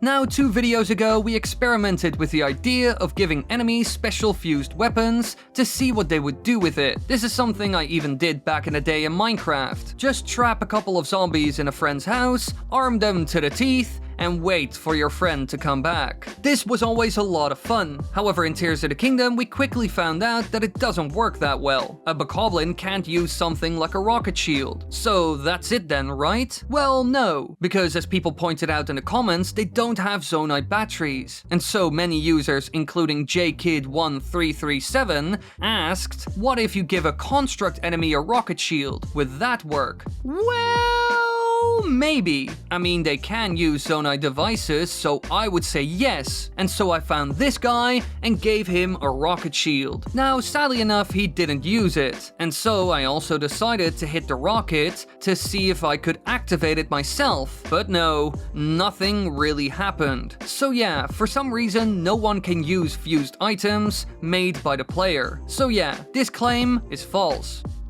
Shipping. It is something that has become a big thing due to the internet, and we've also seen it in The Legend of Zelda. Many people want to see Zelda and Link together, having some sort of serious relationship, even though Nintendo will never deliver on this. However, this isn't the only one of its kind, because fans have also shipped Link and Purah now that the game is out, because she has become an adult again, and fans are falling for her head over heels, which has led to all kinds of new and interesting rumors. According to Sangoku000, this romantic tension between Link and Purah can actually be seen in the game. He said that he saw a clip of Link standing next to Purah, where Link's body temperature goes up due to his excitement. Now, when I read this, I knew I had to test this. And so I did, but I found out that none of this is actually true. You can see that Link's body temperature doesn't change at all as I move close to Purah, and even when I walk away, nothing changes. So while this would have been a fun touch, it isn't actually a thing, which means that this claim is false. Now, while the last test with the Eightfold Blade was a success, we have another one that we need to look at. One that is also very interesting, as it has a huge effect on the weapon's charged attack in a way that we hadn't seen before. According to Zelda's combat, if you spin attack with an Eightfold long blade that has a rocket attached, it will spin like a normal two-handed weapon. Now, this is something I hadn't seen before, so I was really curious if this was real and what would happen to the weapon during the spin. And so I grabbed my blade, slapped a rocket on it and started spinning like a maniac, which showed that it really worked. But then I saw something even more surprising. When the rocket is spent, you will continue to spin, and then all of a sudden, it will create all kinds of small wind slashes that it fires around in a circle, which was a really cool attack, and I didn't even know that this was possible with the 8-fold long blade. So yeah, this claim is true, and even unlocks a completely new attack that I had never seen before in Breath of the Wild or Tears of the Kingdom. Sometimes you need a specific elemental item, for example when you face the opposite type in the form of an enemy, because as soon as a fire lizardfoes comes into contact with ice, he will die immediately, and so you don't have to deal with him. Due to this, elemental items like horns, wings, and eyeballs are very valuable, but farming them can be a bit tedious. Sure, you can use glitches, but not everyone knows how to do those, and they often get patched out by Nintendo. So is there a way you can change them? Well, this is what Mojo was wondering, and so I tested it. I used some Key's wings and eyeballs for the test, and threw different kinds of elemental fruits at them, which actually did nothing. Sadly enough, this stuff just doesn't work, and so you are stuck with whatever type you originally picked up. So sorry Mojo, while it works for Choo Choo Jelly, it doesn't for any other monster part. So this claim is false. Now this next myth required some skill to test, and also a bit of planning, because Yeetman333 presented me with an interesting challenge, jumping from a sky island into one of the many holes across Hyrule, right into the depths, which I had never done before, but it's certainly a cool idea for a stunt. However, he wanted me to try this to see if the game would still update fast enough to tell me if I was on the surface world again. And so I found this sky island above the Great Plateau that was really close to one of the holes, so I could jump straight down. Well, almost. And upon doing so, I noticed that the game does tell you that you're on the surface again, because as you can see here, it says Great Plateau, Hyrule Kingdom. So the claim made by Yeetman333 is false. However, I did see something quite interesting. If you do this, the game apparently can't handle it, and so when you reach the depths, you will be stuck in place for a bit, allowing the game to buffer, which looks really weird. So yeah, I just wanted to share that because I found it pretty entertaining. Now, building stuff with the new Zonai parts is a massive part of the game. Without it, you are essentially doomed. I mean, how are you gonna move those bloody Koroks from point A to B? Sure, you can haul them around using Ultra Hand, but that's just super annoying. And so many people have come up with all kinds of different designs that are useful in all kinds of scenarios. And one person in my comment section, whose name I can't pronounce, came up with something cool. He claimed that using only one fan under a steering stick is almost the same as a hover bike and saves loads of battery. Now I found this hard to believe. This won't work, right? I mean, it would be incredibly unstable, right? Well, I decided to test this and made the machine in the middle of Kakariko Village, and as soon as I stepped on it, I noticed something. This thing is really hard to control. You will be going everywhere and constantly need to fight the vehicle itself as it throws you around. So yeah, I mean, it works and barely costs any battery, however it is barely usable in my opinion. Which means that this claim is true, but it isn't that useful. Now this last one is a bit, odd. And it once again involves a poor Korok who's going to get tortured. Because in my last video I messed around with some Stelbokoblin parts and used them to bully our poor happy tree friends. But then Phoenix Downer 7359 asked me if I could take this a step further by attaching a Stel arm directly to a Korok. Would this do anything at all? Well, since I was messing around with these guys by bringing them to the wrong friend, I decided to give this claim a shot as well. Now I quickly found out that you can actually attach something like a Bokoblin arm to a Korok. But will they freak out? Well, no. Sure, when you use Ultra Hand they get a bit stressed, but as soon as that was over, he remained calm, even though a freaking Stel Bokoblin arm is attached to him, which was quite surprising. I thought he would go nuts, but no. So yeah, the claim is true, I guess. You can attach a Stel Bokoblin arm to a Korok, but sadly enough, they don't care. One of the most interesting weapons in Tears of the Kingdom has to be the 8-fold long blade, a mysterious Yiga weapon with powers that no one can fully explain, and it only becomes better when you fuse stuff to it. And one of my viewers came up with a new fuse idea that could be super useful in-game, because this person said that the wind slash of the weapon can be extended by adding an octo balloon to it, which doesn't make sense in my opinion, but hey, we are here to test stuff like this, and so I created this weird fuse combo. But I soon found out that this doesn't work at all. It doesn't even create a wind slash anymore. So clearly what this person was telling me was a lie. Adding an octo balloon only makes this weapon worse, not better. So this claim is false. Now we start off with a claim that is quite simple. It didn't take me ages to test, but it's still an interesting one. According to this user, whose name looks really hard to pronounce, so I won't even try to do so, fusing a hoverstone to your shield will allow you to paraglide in a straight line. Now for context, these special Zonai stones will actually stay in place in the air when activated, even when put in odd positions. So the idea here is logical. It could act as a platform, and so you will never come down, allowing you to fly forever. But when I tested it, I could instantly see that it didn't work, both when the shield is on my back, as well as on my feet due to shield surfing. So while the idea is cool, it just doesn't work. The hoverstone does nothing really, and as soon as you try to shield surf on the ground, you will immediately fall. In the end, it's not good for anything really, so this claim is false. Now this next one was interesting. It was a claim that sounded incredibly silly, and to be honest, impossible. But if it was true, it would be very useful in a combat situation, and it's also very cheap. It doesn't cost any rare or valuable resources to pull off. According to LinkFerron2452, fusing mushrooms to shields allows you to always disarm an enemy when parrying, regardless of how strong they are. So you can disarm a boss bokoblin with a pot lid and a Hylian mushroom. As you can imagine, this would be very useful, and so I ventured into the wild with a Hylian mushroom attached to my shield. And I came across these bokoblins and instantly disarmed them with this special shield, which showed that it works. I even saw that it works with other types of mushrooms, but I had to know for sure that the mushrooms were the secret ingredient here. And so I also tried this with a normal shield, which didn't disarm the bokoblins. It just slapped the weapons to the side a bit, but it didn't disarm them. So the mushroom is very important, which means that this claim is true.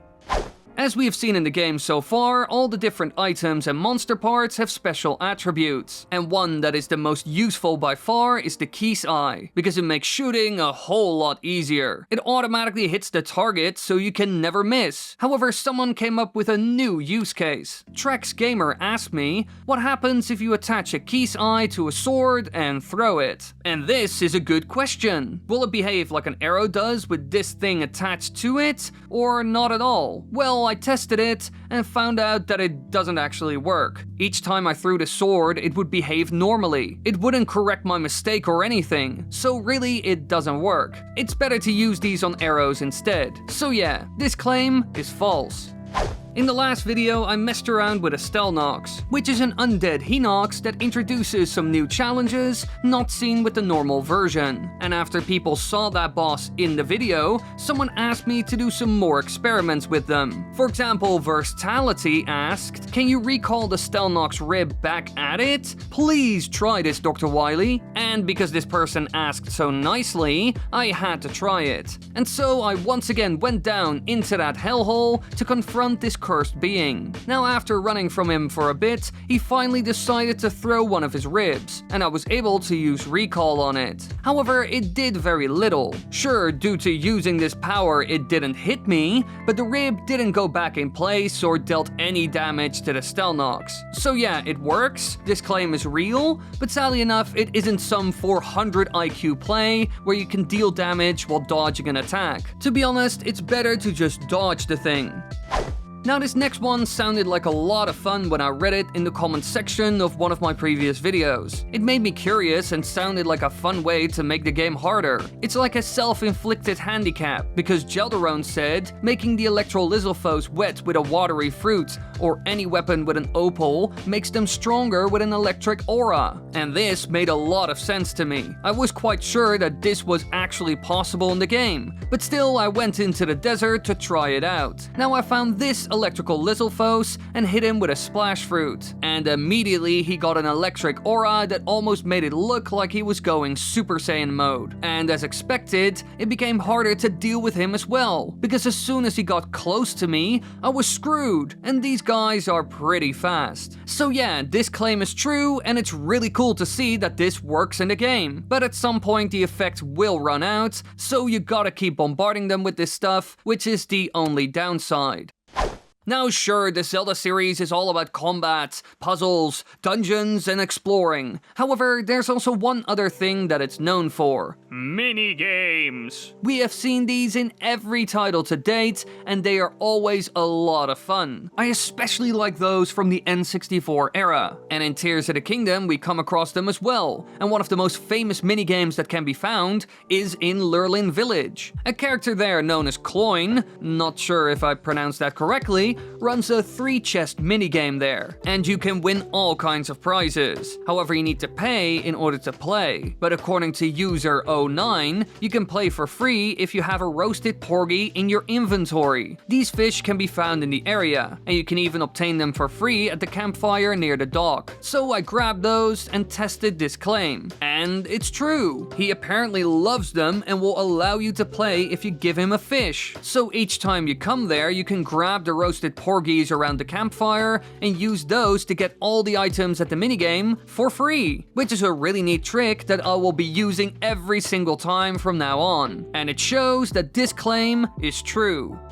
One of the first things that many of us discovered quite early on in the game is that the rails found in Tears of the Kingdom can be used even if you don't have a minecart. You just use shield surfing to ride these rails, which can be handy on the starting island of the game. However, as we all know, at some point the fun will end, because the shield you're using will break at some point. But according to Exanato22, this isn't the case when you're on the rails. Apparently, the shield will never break or take any damage when doing this. Which is a bold claim, because normally your shield will degrade and take damage no matter what you do in the game. So I went to the sky to test this myth, and as you can imagine, this took quite a while, because I had to shield surf on rails again and again to see if anything would happen. And so after doing this for ages, I found out that nothing really happens. The shield didn't break and wasn't even damaged as far as I could see. So weirdly enough, this seems to be true. Shield surfing on rails can be done forever, which is quite nice, because man, if it did break right here, I would fall all the way down. As you can imagine, these videos are usually filled with claims that are useful in the game. They make combat easier, allow you to cheat puzzles or challenges, and more. However, sometimes we also add claims to these videos that aren't necessarily useful in the game, but they are interesting or fun. And for number 8, we will look at one that falls into this category, because MarkMC9 said, if you hit a stake with a beam emitter, it makes music, which sounded like a fun claim to test. And so I jumped into the game and set up a little experiment. These stakes were set up at different height levels, and I hit them with a beam emitter to see what would happen. And I found out that they actually do make sound.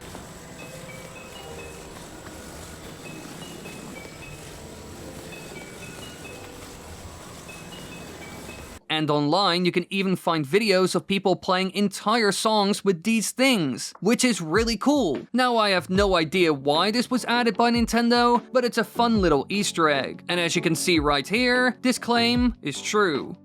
Now in the last 2 videos, I experimented a lot with arrows and whether the Zonai abilities work on them. But after sharing my findings, I got a lot of comments from people to experiment more with them. For example, Edward New Harvey said, "You definitely can recall meat, wood, and various other fused items when shot by an arrow. So what if an enemy is shooting a bomb or any other fused arrows at you?" Well, this was an interesting point that was made by many others as well. So I had to test it. And to start start off, I tried this by attempting to recall my own fused arrows, and when trying to do so, I saw something interesting. Each time I shot the arrow, I couldn't recall it even if something like monster guts was attached to it. But then when it hit the ground and the item and arrow became separate from each other, I could use recall on the item and it would follow the trajectory of the arrow I just shot. So this shows that the arrow, even when fused with something, can't be recalled. But as soon as they are detached from each other, you can use the ability, but only on the item. It's clear that Nintendo designed all of this in such a way that recalling an arrow is impossible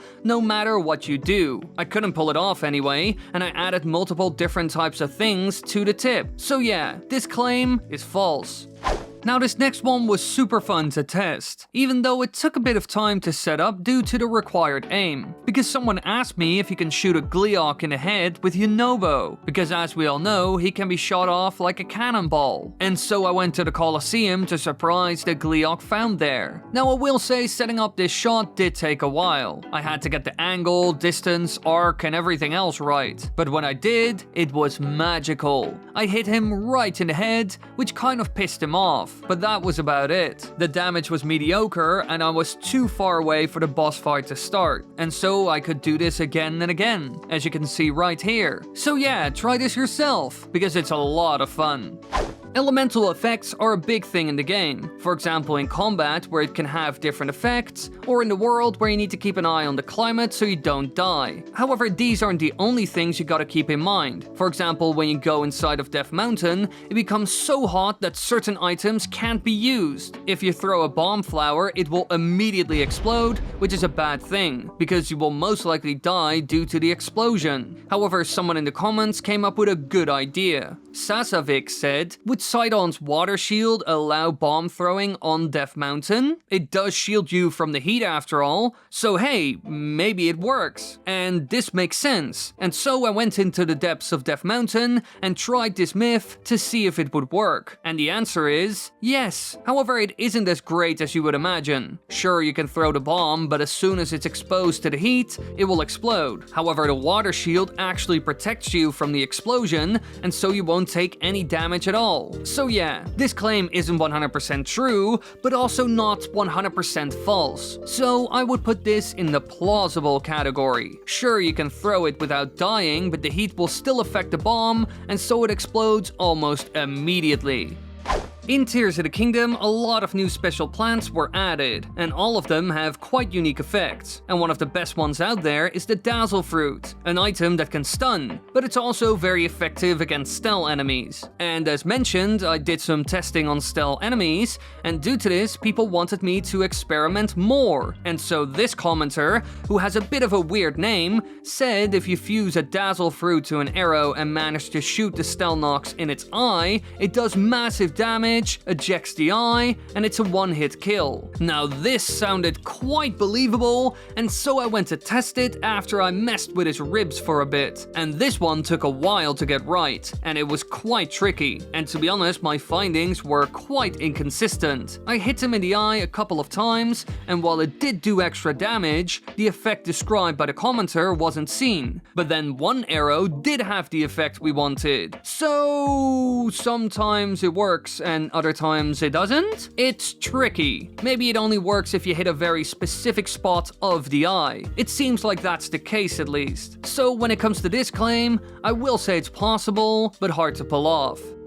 In the past, we have messed around with stone taluses, especially the new hearts that they drop, and in one of my recent videos I actually got a comment that made a very big claim that seemed like a lie. Z-Meat Gears Waffles said, if you fuse a stone talus heart to your shield, it will reflect projectiles back at enemies. Now I didn't believe this at all, but I still tested it, and when I did, I wasn't disappointed. As expected, this claim was false. Sure, it does stop the arrows pretty well, but they don't bounce back and hit the enemy, which makes sense because, I mean, it's a rock. It absorbs all the energy of the arrow and it falls to the ground or just breaks. Now in this video, we have seen that Sidon's ability is useful for more than just getting rid of weird goop. It can be a shield of sorts as well. But does it have any drawbacks? I mean, you're surrounded by water, so what happens if you mess with an electric item? Well, Sushi Blocks wondered, if you use an electric arrow inside of Sidon's water bubble, will you die? And I think this is a pretty good question, because following Nintendo's logic, it should hurt you. But upon testing it, I found out that it does nothing. When you try to throw electric choo-choo jelly, it won't shock you. Well, unless you throw it at your feet. And the same goes for any arrow that has an electrical item attached to it. You can shoot without any problems. So this claim is false. Weirdly enough, being surrounded by water isn't a problem this time, while normally it is. Now this one has been requested by the same person a couple of times, and so I had to cover it. It is quite a simple myth, but I was still curious if it would work, even though it doesn't really matter at all. Checkmate said, landing on a lily pad in water also cancels fall damage. But is this really a thing? Well, I went to the big starting sky island and tried it there using a spring, because with that, I could get high enough in the sky that landing on the ground would do big damage. But when I landed on the lily pad in the water, I saw that I didn't take any damage at all. So just like normal water, it will break your fall. Now I will admit that this isn't really useful or anything, because the lily pads are always found in water, but it's still a fun little fact, I guess. Now to end this video with a bang, we will be trying something interesting that could be life-changing, if it's real at least. Because another myth has popped up in the comment section about the Gloom Hands, and how you can defeat them in a blink of an eye. Andrew Blackley asked me if it's possible to kill multiple Gloom Hands with one ancient blade fused to an arrow. Now I wasn't sure if this could be done. I mean, the ancient blade is one of the most powerful items in the game, as it harnesses the forces of ancient Sheikah technology, but who knows if it can defeat so many strong enemies at once. And so I went to my beloved Gloomhand friends, who I literally visit on a weekly basis due to all the requests that you lovelies make. And I greeted them with a warm welcome in the form of an ancient blade arrow, which instantly killed one of them. But two others also took damage, but it didn't even kill them. And upon trying this again, I damaged 3 of them, but none died. So sadly enough, this isn't as effective as you would imagine. Maybe it's possible, but probably not. Which means that this claim is false, and a bit of a waste of an ancient blade. In the previous video, we have messed around with various enemies from bokoblins to gyptos, and today we will once again experiment with the new enemy type that I just mentioned, because they have a weird power. For some reason, they don't take any damage when you hit them. In many ways, they are like unkillable zombies. So how do you get rid of them? Well, electricity seems to work. It makes them weak. But are there any other things that could work as well? According to Captain OD, there is. He said, I use dazzle fruits to strip the shells of gyptos. And so I went to the desert to test this stuff. I found this small group and threw a dazzle fruit at them, which was very effective as all of them became stunned and were weak to my attacks. This showed me that a fruit like this is actually incredibly effective, even better than using something like a shock fruit. So yeah, this claim is true, and also very handy in game.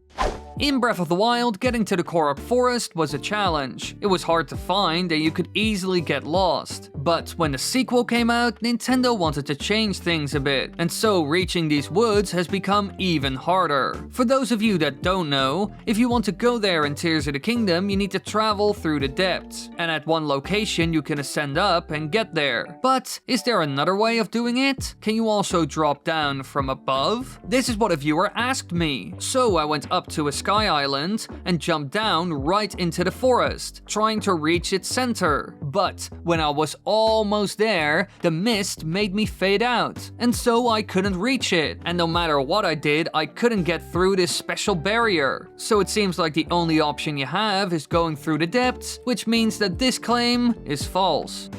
Boomerangs have been in the Zelda series for a long time and have been crucial in so many dungeons. But now in Tears of the Kingdom, we don't have special dungeon items anymore, and so boomerangs can be found anywhere and are mostly used as a weapon. And as some of you have seen, they are quite popular, as we have tested an insane amount of boomerang myths. Like really, it's impressive, especially all the jokes about it in the comments. And of course, we are going to experiment with them again today! Yippee! Because Channel Mongoose said, if you fuse two boomerangs together, they will fly differently, which is actually a simple one to test. And so I went into the wide world and got myself two boomerangs and combined them into one. At that point, I started throwing the thing around and quickly noticed that nothing really changed. Sure, it was a lot bigger now, but that's kind of it. The boomerang didn't fly differently or anything really. So yeah, sorry, this claim is false and not really useful for anything really. Alright, this next myth is just wild, and it's a claim that I've seen multiple times in the comments section. And each time I saw it, I was convinced it was just some troll. Someone that was messing with me, tempting me to try this. So yeah, after seeing it again and again and again, I had to give this one a shot. Because Lucas said that putting a sky mushroom on your shield using the fuse ability will neglect fall damage. Now, as you can imagine, I'm highly skeptical of this claim, but I had to try it so I could finally debunk or confirm this myth. And so I went high into the sky with a shield ready to go. And when I jumped, I noticed that this sky mushroom shield wasn't gonna save me. I took all the damage and instantly died. And even when testing from a smaller height, I still took full damage. So yeah, as expected, this claim was 100% false and isn't really useful for anything.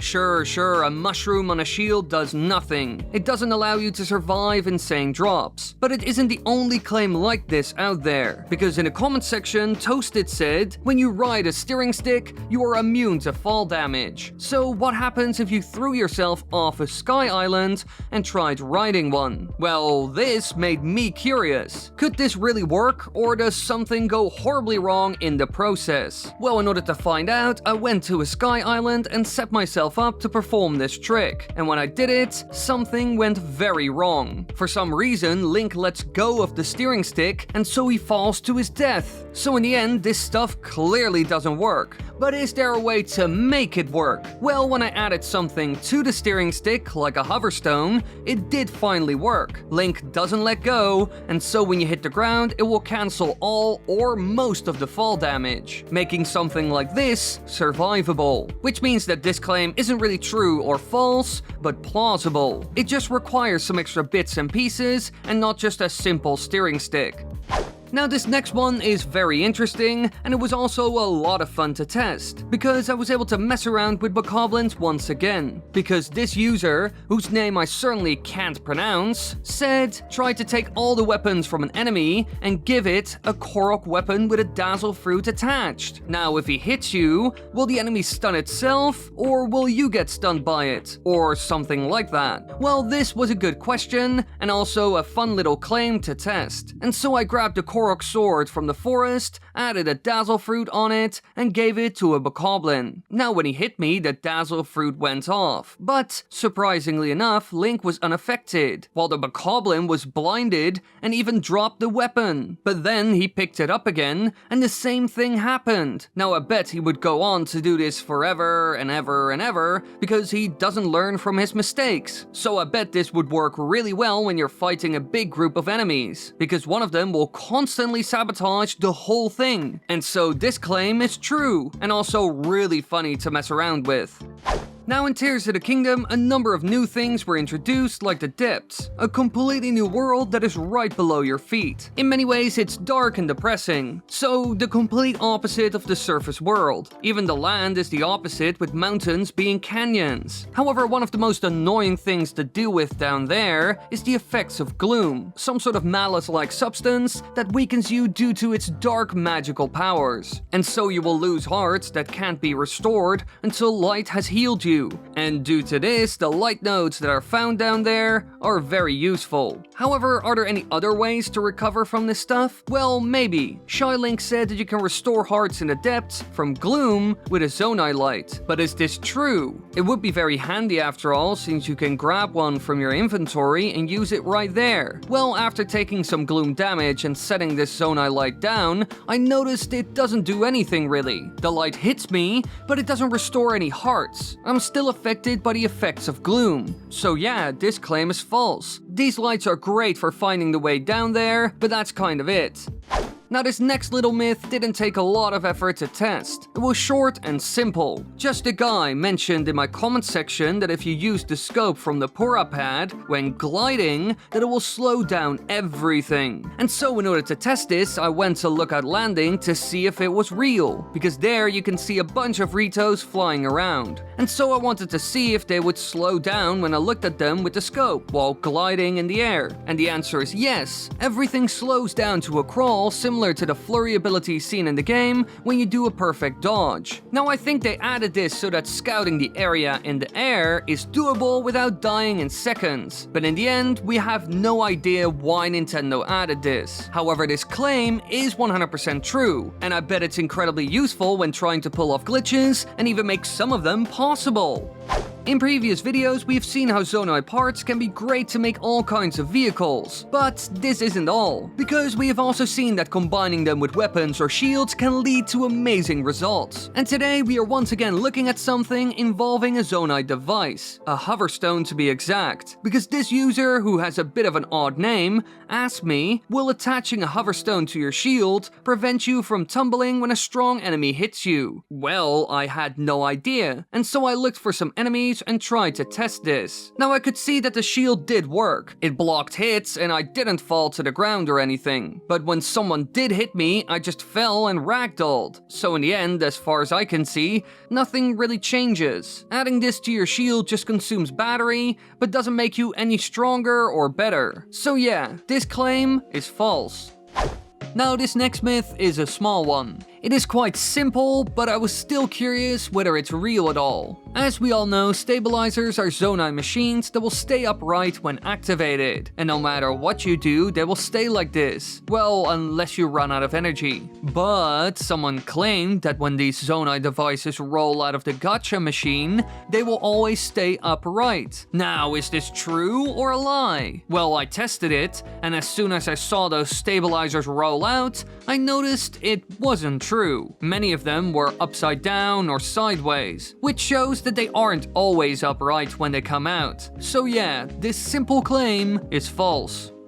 Now, of course, you can combine hoverstones with other things as well. And knowing these videos, I kind of expected the following request. Joe Gaming wondered what will happen if you fuse a hoverstone with a boomerang. He expected that it would just kind of stand still in the air. And personally, I had no idea what would happen if you actually did this. And since I already had a boomerang from the other myth that we tested, I added a hoverstone to it to see what would happen. And when I threw it, it did something very surprising. It flew for a bit, but then all of a sudden the hoverstone just popped up. Meanwhile, the boomerang just kinda fell to the ground as soon as the hoverstone activated. So it has a bit of a weird effect. One that is very similar to what was described in the comments, but in some ways it's also very different. Now, it's not super useful because you could also achieve the same effect with an arrow, which allows for more precision. But I guess the claim is possible? Sort of?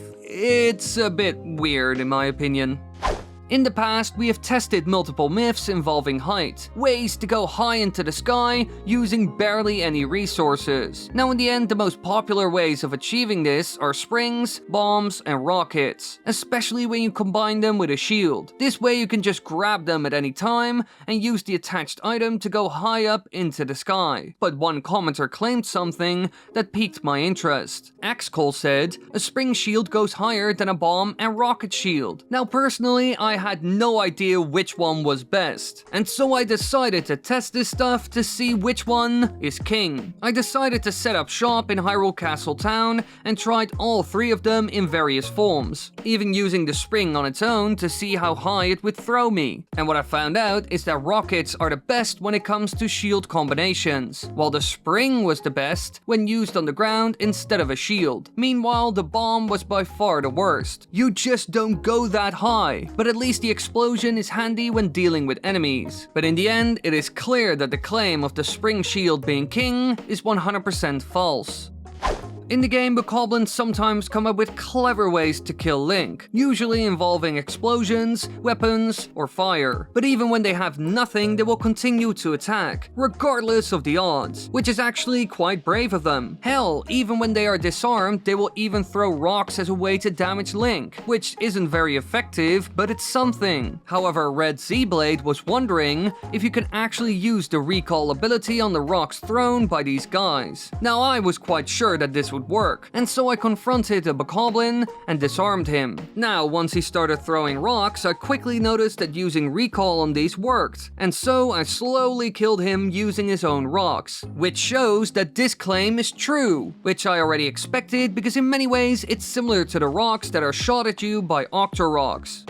Now for this video, I already went into the depths to test something, but now we are going back to test another, even though it is quite spooky down there. But Sushi Blocks made a claim that had to be tested. She said if you have golden hearts and take any gloom damage, all the golden hearts that you have will be gone. Now if this was true, then that could be very bad news. Golden hearts are very useful in the game after all. And so I went down to the depths after eating a hearty salmon to see if this stuff was true. And to my surprise, she was right. You lose all of them as soon as you take any gloom damage. So clearly golden heart food isn't that useful down there, which shows how brutal these hellish lands can be.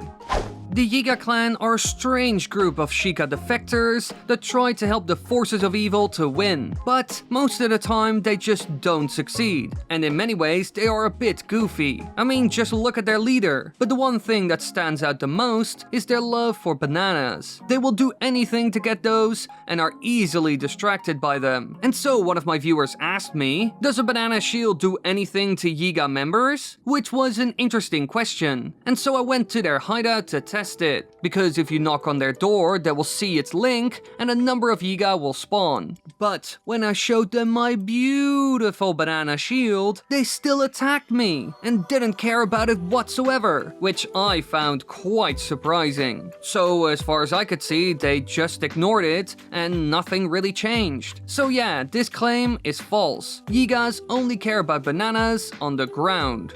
Now in previous videos, we didn't test that much in the depths. For some reason, we just didn't go down there. However, now we are doing loads of research, and this next myth is another one that takes place down there. Because someone on Twitter told me that if you feed a frogs meat or other things instead of bombs, they won't blow up, but they will get distracted by chewing on it. And since this person even contacted me on Twitter, I had to cover it. I mean, he put in extra effort to get featured. Now, when I found a frogs and threw a piece of meat into his mouth, he started chewing, which took quite a while. You could easily run away in that time. So if you ever want to avoid this boss, this is the way to go. Although I bet most of you will take him out for the loot. Zonite is quite handy after all. But it's still cool to see that this claim is real. So shout out to West 3D Gaming for putting in the extra effort of contacting me all the way over on Twitter. Or, well, X as it's known now, for some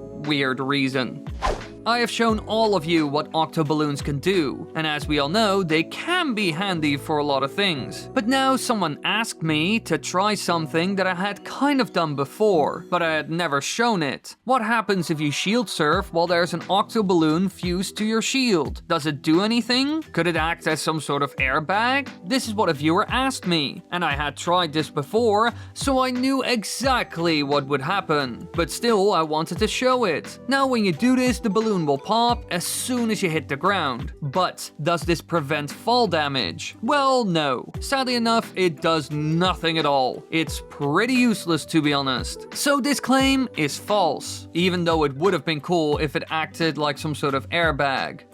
Now, in the world of Zelda Tears of the Kingdom, there are a number of amazing food items, and man oh man, you need them. And so, food items that give you extra hearts, some sort of bonus like strength or defense, or anything else like that, are worth their weight in gold. But one thing that has become incredibly valuable in the game are fairies, because Mipha's resurrection powers aren't a thing anymore. And so these fairies will save you from death, and so it's very handy to keep a couple of them on you at all times. And someone in my comment section shared a good way of collecting them, as they are quite skittish. Geomaster said that if you eat a food that makes Link glow, and you're near a fairy whether in a cave or on a sky island, the fairy will get closer to Link. But this will only work in caves or at night. Doing so in the day won't work, and for better results, you should crouch near the fairy so you won't scare it away. Now, if this is real, it could be very handy and increase the success rate of capturing them. And so I went high into the sky at night to test this. I even used a very powerful glow food item for this, and when I tried to capture these fairies, I noticed that nothing really changed. They didn't really come towards me or anything, and so it wasn't super successful. So I think that this one is false. It didn't really work for me at least. Now, we all know that the world of Hyrule is a dangerous place, filled with all kinds of horrifying monsters that will hurt you. And one of those is the Bokoblin, a minion of Ganondorf that's kind of goofy, but it can also be deadly. But compared to Breath of the Wild, which was the previous game, they got some new tricks this time around. Some of them will be walking around with some sort of makeshift backpack, and they will often fill these with stuff like bomb flowers. And when you walk by, they will start throwing or shooting these at you, which can be very effective. But one viewer in the comments, known as Fishafish, asked me if you can fill their backpacks yourself as well, replacing the bomb flowers with splash fruits, for example. And personally, I thought this was an interesting question, so I had to test it. And so I found this guy, the perfect Bokoblin for this little experiment. And to make it all easier, I froze him for a bit so I could empty his backpack. But when I tried to put other stuff into it, I noticed that this wasn't possible. Everything would just fall through. It was almost like the Bokoblin and its backpack weren't the solid matter. Anything that touches it will just go through it like it's a ghost. So sadly enough, this isn't possible. And really, I tried this a lot before finally giving up, which means that this claim is false. Now, the next myth on the chopping block involves a boomerang, because of course it does. This is a curse I cannot escape from. But this is an interesting one, because if it's true, then it would be one of the best weapon combinations in the entire game. User Merci3Ls asked me, if you attach a Korok leaf to a boomerang, will it create a whirlwind when thrown? Well, this is a good question, because if it does, then it could be great for crowd control. I mean, it would be similar to the Gale boomerang from Twilight Princess after all. But is this the case? Well, after cutting down a million trees to get one Korok leaf, I got myself a boomerang and put it to the test. And the results were, I guess, mixed? Because when I tried to throw it, the boomerang did create a strong gust of air, but it couldn't fly or anything. So it doesn't create a whirlwind or something like that, but it would knock enemies down. However, the same could be achieved with any weapon really. So in the end, this is false. Sort of. It doesn't do what you would want at least. In the past, we have experimented with attaching Keese eyeballs to different items, because when you put it on an arrow, it will have an interesting effect. It's like a homing device that makes sure you hit your enemy no matter what, and it's always a headshot as well. But what happens if you attach it to a spear? Those fly straight and are kind of made for throwing after all. This is what Mr. Man asked me in the comments, and so I had to give it a shot to finally find out whether these things are only useful on arrows. And so I put an ice Keese eye on this fishing spear and threw it in the direction of this Bokoblin. But no matter how much I tried, the spear wouldn't hit the Bokoblin or change direction in any way. So clearly it doesn't work. Really, Keese eyes only work on arrows and nothing else really, which is a bit disappointing to be honest. Now, this next one was a bit of a weird claim, but hey, I'm here to try the oddest stuff that people come up with after all. So you know what? I will try to combine Sidon Shield with Ryu's Lightning to see if it does more damage, even though it doesn't make any sense at all, because the two aren't related or interact with each other in the slightest. But this is just my opinion, because Shadowplays thinks that this will actually work in the game. And so I went to this Hinox to see if normal electricity would do less damage compared to doing doing this with sight-on shield on. And as expected, I found out that this doesn't change anything. The Hinox took the same amount of damage from a lightning strike. So yeah, this one is false. But I did see that sight-on shield will actually block a hit completely, which I didn't know. So that's a cool little detail that's useful in-game. This next myth was an interesting one, and if it's real, it's something I've seen a million times, but never really noticed. Because, you know, I'm an idiot, with very little spatial awareness. Now, user Phantom said, "We all know that when you fuse a key side to an arrow, it will target enemies. But did you know that when aiming, the eye will pulse depending on whether Link is aiming towards an enemy?" Now, this is something I had never seen, or at least noticed. And so I found some enemies and put this to the test. And very quickly, I could see that this is actually real, which is a fun little detail that I had never seen before. As soon as I aim anywhere close to an enemy, it will glow and pulse, but when I aim at nothing, it won't do this. This was most likely put in a game so that people could see whether the arrow was targeting anything or nothing. So yeah, this claim is true. One of the best new things in Tears of the Kingdom is building. You can make almost anything with Zonai devices after all, but as you can imagine, Nintendo had to do something to limit players. Otherwise, they could do stuff that would break the game, even though they can already kind of do that. And so that's why they had to add the whole battery mechanic. This way you can't use Zonai devices forever. But of course, players have been looking for ways to cheat the system, and this next myth is another one that tries to solve this issue. According to PvP, you can recharge your battery if you talk to a Korok, but only if you already delivered him to his friend. Now, after reading this, I decided to test all of it, and so I started with a Korok that was still lost. But I saw that they do absolutely nothing. They won't recharge your battery whatsoever, and so they are quite useless. And when I did the same with a Korok who was already delivered to his friend, I found out that it instantly recharges your batteries, like all of them. So that was quite useful and showed that this claim was actually real. But there's one problem with all of this. You can't take that Korok with you anywhere. So really, it's a fun little secret, but ultimately it isn't useful. Sadly enough, you can't take them with you and go into the sky with a flying machine and use them as a way to recharge. And another problem is that they also despawn rather quickly. As soon as you reload the game, the camp is empty. So while I like this one, it isn't necessarily useful. Adding items on the tip of an arrow can change a battle instantly. With them, you could win, but not all the arrow combos out there are useful. Actually, most of them are quite useless, to be honest. But one thing that I hadn't tried so far was adding a Hylian pine cone to an arrow to see what it would do. But luckily enough, Pog in the comment section suggested that I should try this because he wanted to see if it would create a fire arrow if you light it. And so, outside of Lookout Landing, I made a fire and stuck my pine cone arrow in the flames. Now immediately it exploded and the fire roared, damaging me in the process. But it did lead to a fire arrow, so we got the result that we wanted, even though you can also get a fire arrow by putting a normal one in flames, so it was a bit useless. But still, it was cool to see that it still led to a fire explosion, and I bet it would be very useful when enemies are sitting around a campfire, because you can set them all on fire in one hit.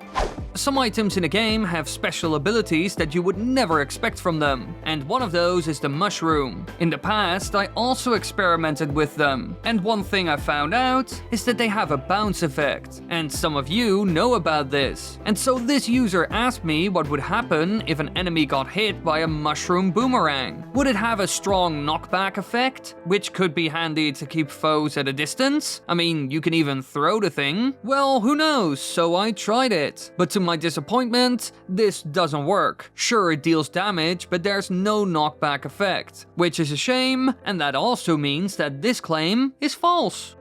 In one of the previous videos, I experimented with plushies, which can actually be found in Gerudo Town. That's because Ryu actually has a couple of Sandseal plushies in her bedroom, which can be picked up and fused to weapons. But according to Bulliat, if you bring the right plushie to Ryu, she will say Patricia, which is probably the name of that plushie. However, does this really happen? Well, I actually brought her all the plushies one by one, but each time I was disappointed. She didn't react whatsoever. weather, and kept talking about some side quest that I didn't care about at all. Heck, some of the time she even didn't look at them. So really, she doesn't care and has other things on her mind. Now, it might be that I messed up due to this side quest, but as far as I can see, this doesn't work. So yeah, this claim is false, I guess.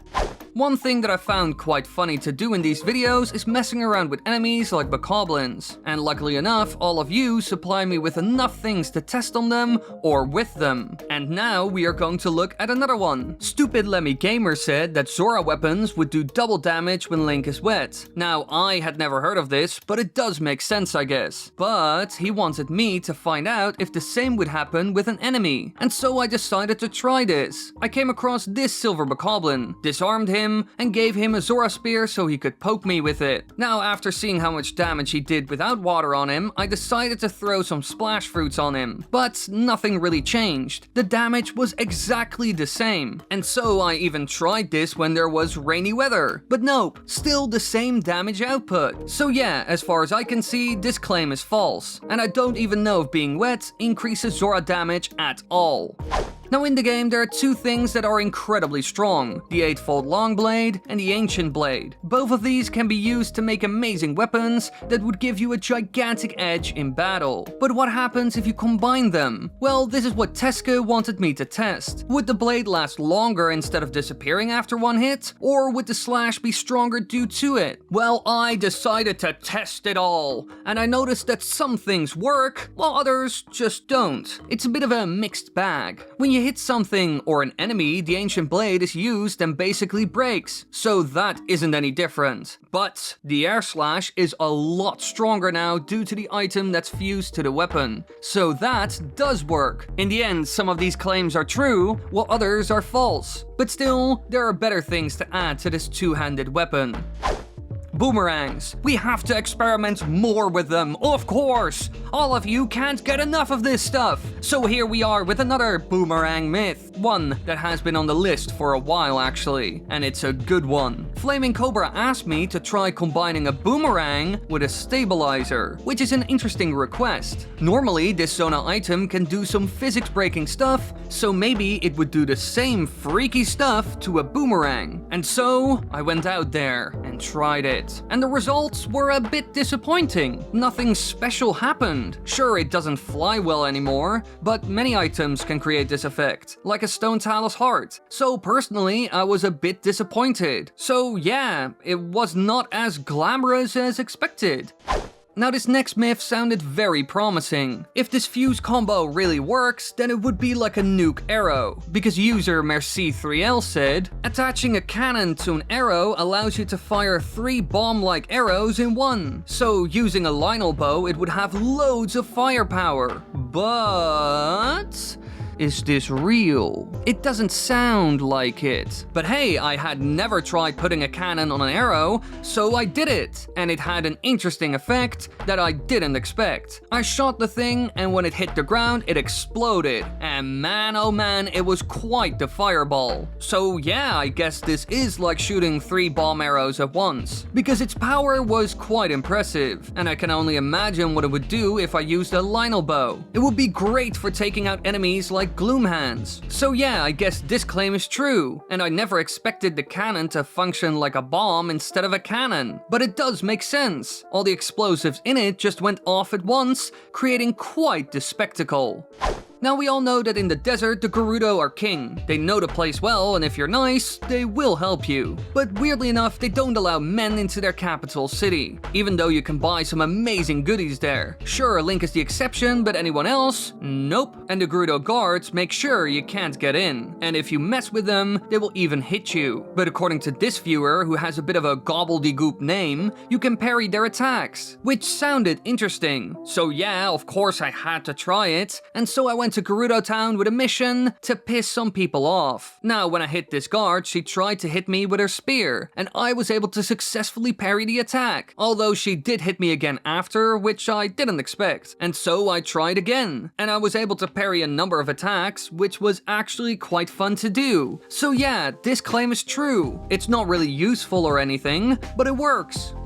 Now in old videos we have experimented with things that allow you to jump higher. Think of springs, rockets and bombs. And in the end these are incredibly useful. But do they have another superpower as well? Could they cancel fall damage completely? Or do you still die a horrible death? Well, this is what Shelby was wondering about, and so I decided to test it. And I tried this by jumping down with all of them. But in the end, none of them could save me. The bomb led to an explosion and death. And the spring, well, that just resulted in death. I mean, it's useful, but there is a limit to its power. Sure, some heights work, but you still take damage. But at some point, it will just be too much. Meanwhile, the rocket isn't really useful because you can't activate it mid-air. So really, you just fall to your death. So, none of these work, which means that this one is false. Now this last one is a simple myth. It's all about cooking, and as we all know, food is super important in this game. Really man, I go through loads of food filming all of this stuff. So anything that could make the process faster is just amazing. And Samo had a way to make cooking gloom-resistant food a lot faster. I mean, at some point I will go back down there to test something, and it's also handy for all of you if it's true. So I had to test it pretty well. Now at first I tried this on the surface world, and my testing method was simple. I put a Zonai cooking pot on the ground and made a gloom-resistant food item with it. And then I did the same again, but I put it on gloom. But when I did this, I didn't see a difference. And so I went to the depths and tried it all again. But this didn't work either. So at this point, it was quite clear to me that this just doesn't work. This claim is false, which is quite annoying because stuff like this can really help me with making these videos. But I guess I will get it done without this trick. Boomerangs, a classic, a true staple for this video series. Because man oh man, each time we cover Tears of the Kingdom myths, we have to cover at least one myth involving boomerangs. It's almost like a requirement. And today we will try to combine it with a different item found in the game to see if it will behave differently. Because user Izzy the Bower asked me, will attaching a sail to a boomerang create a whirlwind like the Gale boomerang from Zelda Twilight Princess? Well, who knows?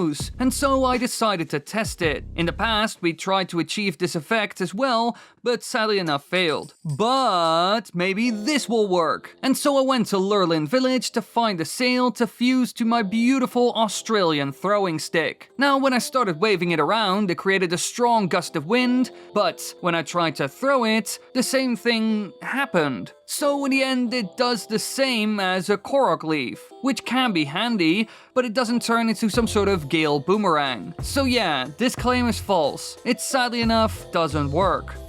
In Breath of the Wild, we had different powers, and something like recall wasn't a thing in the game. And so when a bokoblin threw a rock at you, the only thing you could do to return it to the sender is parrying it with your shield. And this also works in Tears of the Kingdom. But someone in my comment section known as Clark's World wondered if you could also parry the giant rock thrown by a boss bokoblin. Well, I didn't know if that was possible, and so I found myself a boss bokoblin and confronted him. Now, as soon as he blew his horn and the bokoblin set up a defensive half circle around him, I was ready to parry his huge rocks. And to my surprise, this works incredibly well, even though those things are massive. But the damage they do is a bit disappointing. They don't even break up the bokoblin formation in front of the boss, even though that would have been a fun and handy effect. But it does show that this claim is real, which is pretty neat. When Nintendo went into a new direction and created Breath of the Wild, we were introduced to a new evil group, the Yiga. Shikas who felt like they were betrayed by the Hyrulean royal family, and so they started fighting for evil. And one goal they have is getting rid of Link, the biggest threat to Ganondorf. And usually they try to accomplish this by ambushing you. And in Tears of the Kingdom, they changed their tactics a bit. One way they try to trick you now is by putting out banana traps, and then they will disguise themselves as a tree nearby. Now, as soon as you grab it, they will attack. But is there a way around this? Well, according to to this user, whose name is a jumbled up mess, you can avoid all of this by shooting the banana with a flame arrow, which turns it into baked bananas. But does this work? Well, I tried it, both from up close by throwing a fire fruit, and from afar by shooting it with a fire arrow. And I found out that doing this up close doesn't work, but if you're far away, it does work. So this claim is true. Although personally, I will just fight the Yiga for the extra bananas and rupees that he has. The most feared enemy in the world of Hyrule has to be the Gloom Hands. They can come out of nowhere, are very fast, and deal a good amount of damage. But if you manage to kill them, an even scarier foe will appear. Phantom Ganon, a gloom and malice version of the Dark Lord himself. And while he can be a bit of a challenge, he does drop some amazing weapons. But there is one downside. If you use them, you will take gloom damage. So in a way, it's similar to the double-edge move in Pokemon. High damage, but you also get damaged yourself. However, someone in the comments known as Maximus said, if you attach a gloom sword to any other weapon, you won't get gloom damage, which would be super handy. And so I tried it. And man oh man, this works well. You can easily create a very strong weapon, and you take no damage at all. Although it seems like the blade will break quite easily. So while it's good, it is far from overpowered.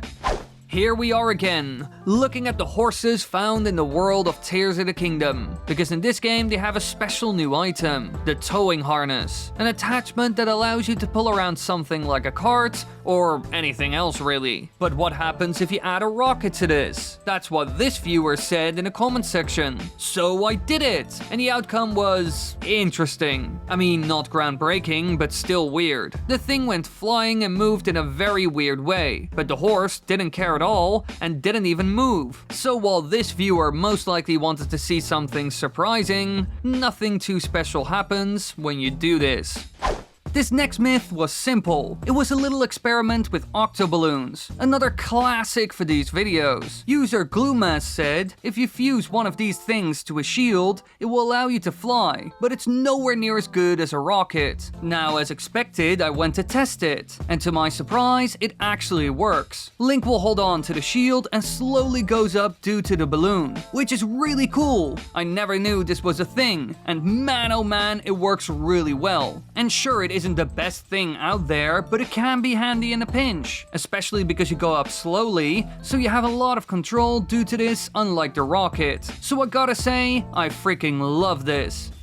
Some of you are truly sadistic. I mean, I do some weird stuff in games, but I don't torture poor creatures. Well, unless you guys want me to. And I guess Pokaly wants me to bully the Koroks in order to test a myth. Because according to this user, if you hold a Korok underwater with Ultra Hand, then it will have a special piece of dialogue upon resurfacing. However, is this real? Or is it just a lie so that I will do horrible things which can be used against me at some point to cancel my career? Well, let's find out. I grabbed this poor defenseless Korok and held it underwater, hoping that it would confirm the myth. But sadly enough, doing this isn't really useful. Nothing really happens. The Korok doesn't react to the situation at all. It just keeps saying that it's lost and needs to find its friend. That's it. Even though it is at the bottom of a stream. So yeah, this claim is false. And luckily enough, the Korok survived it all. When Nintendo decided to go for a more open world and modern design with the Switch titles, they left a lot of concepts of the older games in the past. For example, the more linear structure, Ocarina of Time dungeon designs, and special items. And some people like this while others hate it. Personally, I'm a bit mixed, but I will say I did like Breath of the Wild more than Tears of the Kingdom, mostly because of the story and world building. But not all things from the older games are gone. And one question that Super Chomps had about this was, can boomerangs still collect items when thrown? Well, I had no idea, and so I decided to try this with a couple of items. But after throwing the thing again and again, I could see that it did nothing. And someone else also responded to this comment and tested it as well, and came to the same conclusion. So while this was a thing in the older games, it certainly isn't in the new titles, even not with rupees. So yeah, this claim is sadly enough false. It would have been really handy after all. For some reason, when they were rebuilding Hyrule after the Great Calamity, they also had to put up loads of signs promoting the company working on it all. And it seems like they put one guy in charge of doing this, Addison, a guy who's dedicated, a bit, too dedicated. But if you want, you can help him. All you need to do is keep the sign up so he can secure it. Now, usually people create all kinds of things to make this impossible, while some just use shortcuts like a hoverstone. But is there another way you can cheat it? Well, according to T-Bird, a stabilizer could do the trick, which makes sense. It's made to keep things upright, and so I tried to do this. But I noticed that it doesn't work as well as you would want. Sure, in some instances it could work very well, but often it isn't the simple and super effective trick that you would want. Personally, I would say that using the hoverstone is still a better idea. It's simple and works really well, so I would call this one plausible. It really depends on the situation. When you roam the land, you can encounter unspeakable horrors that will rip you to shreds if you don't watch out. And like I said, the Gloom Hands are probably the most terrifying ones out there. But can you kill them with a simple trick? They are creatures made out of pure gloom darkness, and as we all know, gloom can be defeated by light. And so Nitro the cat lover said, what happens if you try shining a Zonai light at the Gloom Hands? Well, I don't know. Maybe they die, or maybe they freeze. And so I went to my lovely boys to test this one. Now I put a Zonai light on my shield so I could easily shine the light on them. But when I confronted them, I got absolutely owned. They didn't care about my fun little nightlight, they just grabbed me. Man, I almost got killed testing this stuff. So while the idea is good, the Gloom Hands don't really care about it, so this claim is false. One of the things that Nintendo introduced in Tears of the Kingdom that I like the most are the boss bokoblins. I like the idea of a commander of sorts that can give normal bokos instructions. In many ways, it makes them more effective. But someone claimed something in the comments that was surprising to say the least. According to Merci3Ls, if you shoot a boss bokoblin with an ancient arrow, his bokoblin pack will start crying because he's dead now. Now, when I read this, I knew I had to test it, and so I confronted this group and immediately shot him with an ancient arrow. As expected, the big boy died right away and was sent to a weird dimension none of us have ever seen. And the bokoblins were shocked, then mad, and proceeded to attack me. However, they didn't cry or anything. So what was described by this person in the comments, so far as I can see, is false. When I released the first Tears of the Kingdom myth-busting video ever, I tested something that I thought was quite funny. Would butter help with shield surfing? People loved the idea, and especially the thumbnail for that video. But now I am back with another interesting shield surfing myth. Well, I mean, I didn't come up with it. Because Lily Flake asked me, does a bottle of oil make you shield surf faster? And when I read this, I was instantly ready to test it. And so I went to the desert, the perfect setting for oil, if you get what I mean, and I slapped a bottle of oil on my shield. Now, when I shield surfed, the bottle broke, and I could actually shield surf pretty well, which I didn't expect. However, after surfing without the oil, I could easily get around as well. So, to be honest, I was quite confused. I'm not sure if this actually helped me in any way. The results, as far as I can see, were the same. So yeah, I think this one is false. I even checked it real quick on grass when writing this segment, and I could clearly see that nothing changed.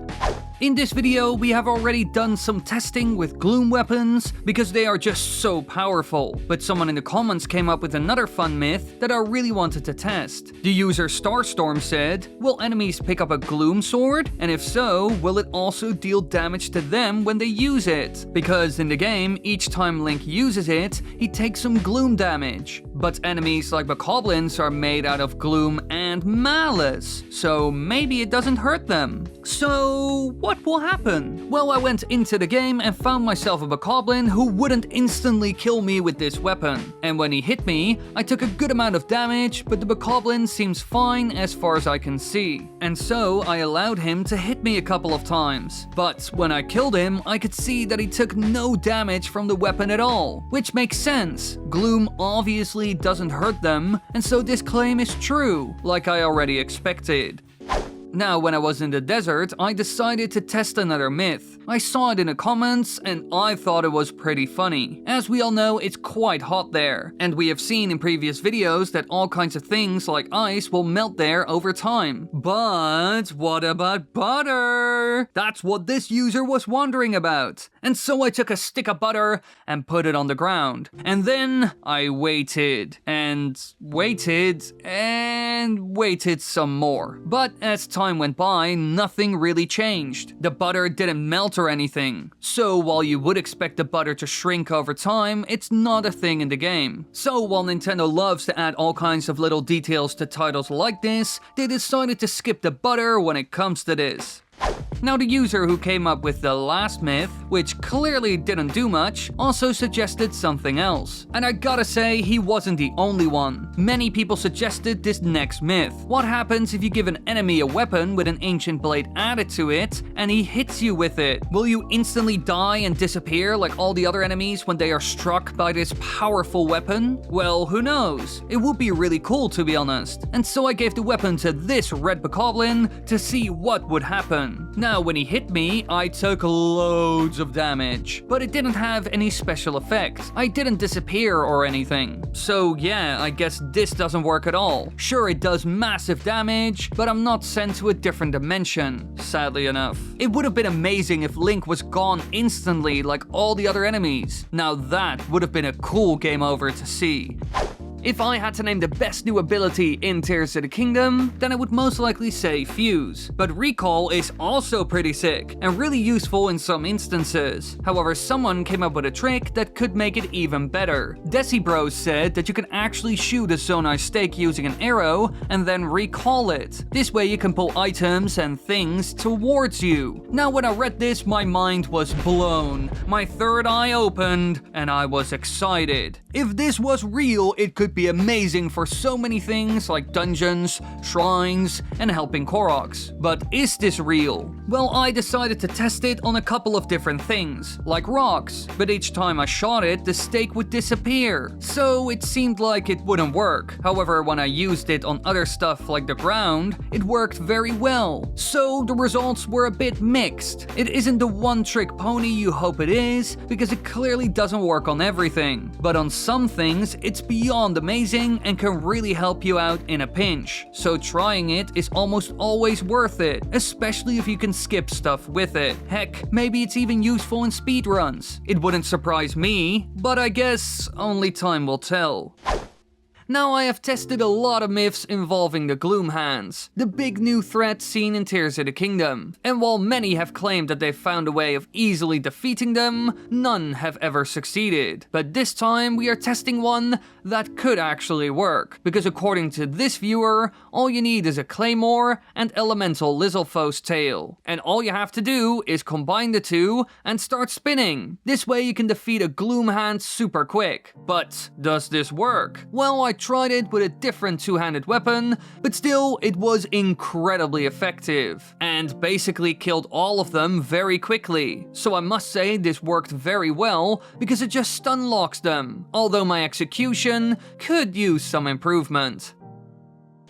When you go to Lookout Landing, you will at some point see that there are a bunch of Ritos flying around the place, circling the camp forever, never stopping. It's a bit weird, to be honest, and I have no idea why they are doing this. But someone in my comments said that you can mess with them in an interesting way. Because the Dark Ender said, if you shoot the flying Rito at Lookout Landing, the arrow will ricochet off of them. Now, when I read this, I was curious. How would they react? And do the arrows really bounce off like that? In a lot of cases like this, arrows will just pass through them, doing very little. So what will happen? Well, when I went to Lookout Landing and decided to shoot the Rito with my bow a couple of times, I could immediately see the arrows flipping and spinning because they did ricochet. So it was clear to me that this claim is true. And they even get a bit angry and confused when you do this. Clearly they don't like it, even though they aren't really hurt by these pointy arrows, weirdly enough.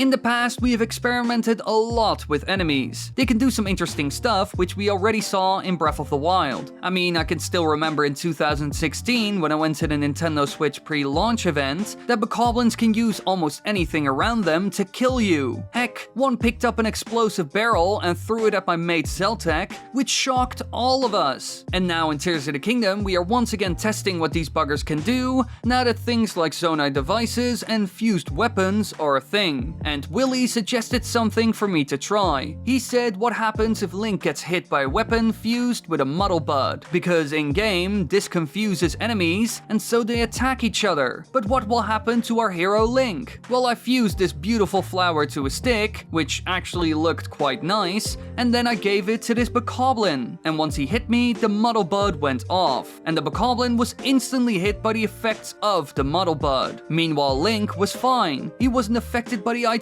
at all, which is actually something we've seen before when testing other items. So this claim is false. Our strong and mighty hero doesn't really care, which is a bit disappointing. Combat could have been so much more interesting if plants like this could be used by enemies and would have a weird effect, like inverting your controls. But nope, sadly enough, Nintendo didn't add this.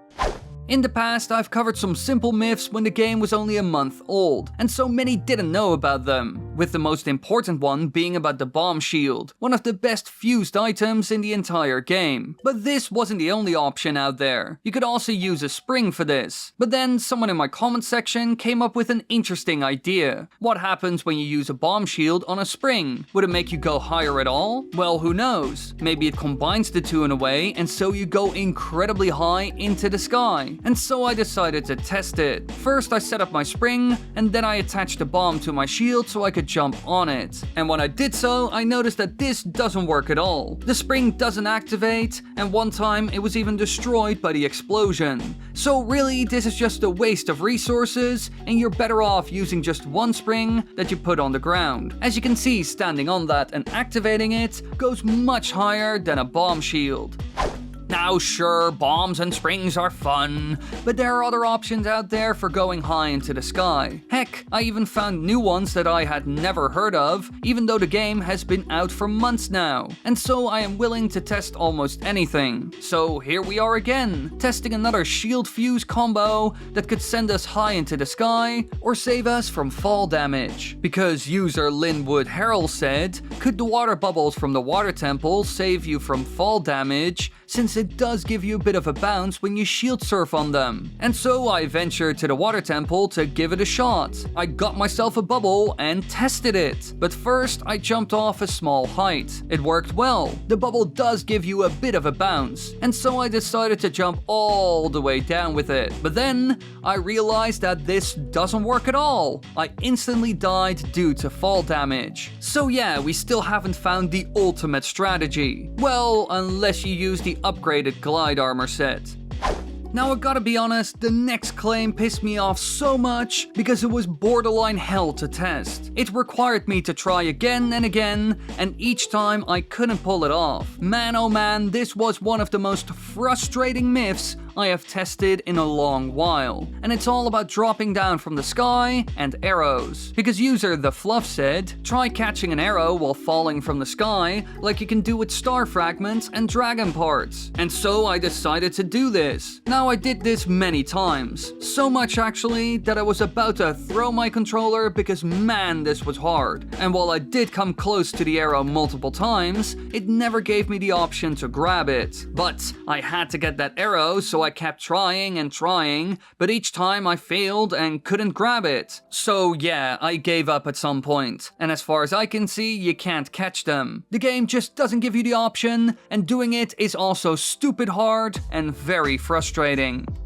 The amount of things you can do with bombs is insane. You can fuse them to weapons or arrows to deal explosive damage to your foes, you will fly into the air if you combine it with a shield, and so much more. But when I was browsing the comments of the most recent video, or at least one of the most recent ones, I came across an interesting claim. Because the user Everyman said that cooking bombs actually makes Link explode, and I had never heard of this. I mean, a normal person would never throw an explosive in a hot pan. But hey, we have to try this in the name of science. And I mean, if it goes wrong, it's luckily enough in a video game. And so I went to the cooking pot that is found at Lookout Landing and I threw a bomb inside of it. Now I was prepared for hell, but to my surprise, nothing special happened. Sure, it turned into dubious food and it did create a bunch of smoke, but this always happens. And even when I threw in a couple of other ingredients, I still didn't get the explosive experience I was promised. So sadly enough, this claim is false, even though it would have been funny if we saw a small explosion. Each time I make one of these videos, there are a couple of things that stick out to me. You guys and girls love a couple of types of myths a bit too much. Mostly stuff involving boomerangs and the Gloomhand enemies. You guys love to talk about them. And so as expected, we are going to visit my little handsy friends on the Great Plateau again, because someone suggested something interesting. Now as you can see, this comment is pretty darn long, so I will simplify it a bit. Now what Mason says here is that enemies made out of gloom drop dark clumps, and these can be used to increase gloom resistance. But what happens if you shoot them at gloom enemies? Will it deal extra damage or something like that? Well, I had never tried this, so I gave it a shot. But I quickly found out that my Gloomhand friends don't really care. Within no time they tore me to bits, and no matter how many dark clump arrows I shot at them, they didn't stop. So yeah, it doesn't do anything special. In the end, you're better off using it for food and elixirs instead of shooting them. One thing I loved when the Nintendo Switch Zelda games came out was the realism. You know, all the little details that were added? Think of improvising enemies, the weather mechanics, the realistic way fire spreads, and also the fact that you can feed dogs found at stables. But now, someone in my comment section has come up with something fun. What happens if you give the dogs a bone? For example, the arm of a stealth enemy, which you can collect after you defeat them? Well, in order to find out, I got myself a stealth bokoblin arm and went to a stable to give it to one of the dogs. But when I was there and tried to offer the bone to the dog, it just became scared like so many other NPCs in the world. It's clear that the dog knows that he must not mess with this thing because it's filled with dark magic or could lead to trouble. And so no matter what I did, he just ran away. So it's clear that this claim is false.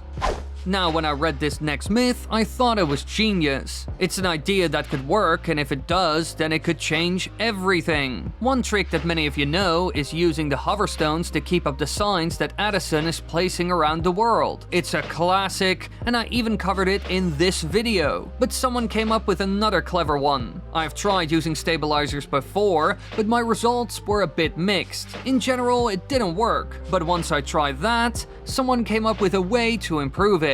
Just combine it with a stake. The viewer suggested combining the two and sticking it to Addison's sign. And then when you activate it, the thing will remain upright. I thought that this was very clever, so I tried it. But sadly enough, you can't connect a stake to the sign. So really, it doesn't work. Sure, you could use this in a way, but then you're just building a special Zonite device to achieve your goal. It's not the one-trick wonder that the hoverstone is. So this claim is false.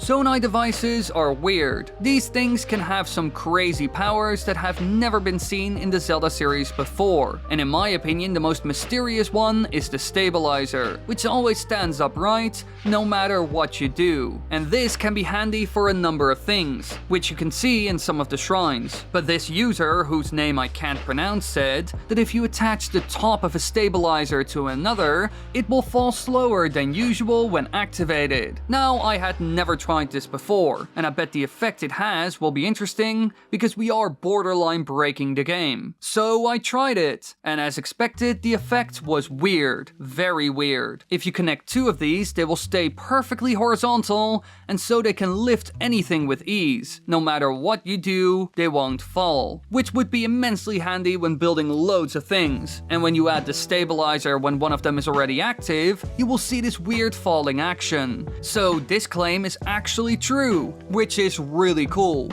As I have mentioned about 5,000 times, I get loads of boomerang myth submissions. So many of you want me to keep messing around with this specific weapon type, but I will say this next claim involving the boomerang was especially good. Prince Nocturne said, if you attach a feathered edge or 8-fold to a boomerang, will it have a different effect? And so I went out there to test it. Now I will say the feathered edge wasn't really worth testing, but I had high hopes for the Yiga blade. But when I created this weapon, I noticed something strange. While you would expect some sort of wind slash from it, this doesn't happen at all. The boomerang looks really cool, sure, but it doesn't have a special effect at all, which is super disappointing. Can you imagine how cool it would be if wind slashes started flying all over the place, hitting enemies left, right, and center? This would have been super cool, but sadly enough, that's just not the case, which means that this claim is false.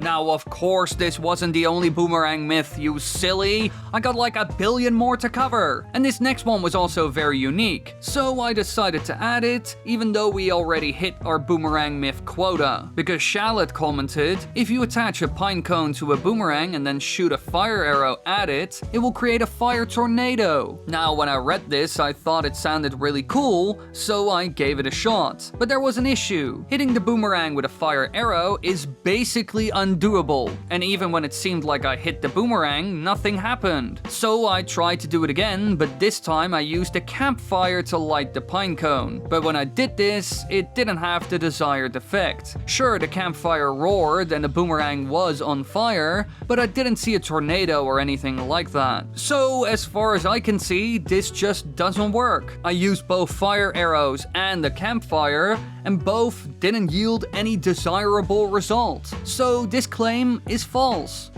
This next one captured my attention instantly. It's a claim that makes sense and could work really well. In the game, one of the most fearsome foes out there is the Gleeok, an elemental dragon that is incredibly powerful, mostly due to their enormous size and elemental beams that they can shoot from their mouths. But is there a way to counter that attack? Well, someone in the comment section came up with an interesting plan. You Forgot the Pickles asked me if a mirror shield will reflect the elemental beam of a Gleeok right back at them, which was a thing in older Zelda games like Ocarina of Time, and so I tested it. I went to the Colosseum and confronted the Gleeok there, and as soon as he shot his beam, I blocked it. But the beam didn't fly back at the Gleeok. It stopped it, but not for long, and so I took some damage and had to flee afterwards. And I gotta say, I'm a bit disappointed in Nintendo for not including this. It would have been so much fun, but nope, this claim is false.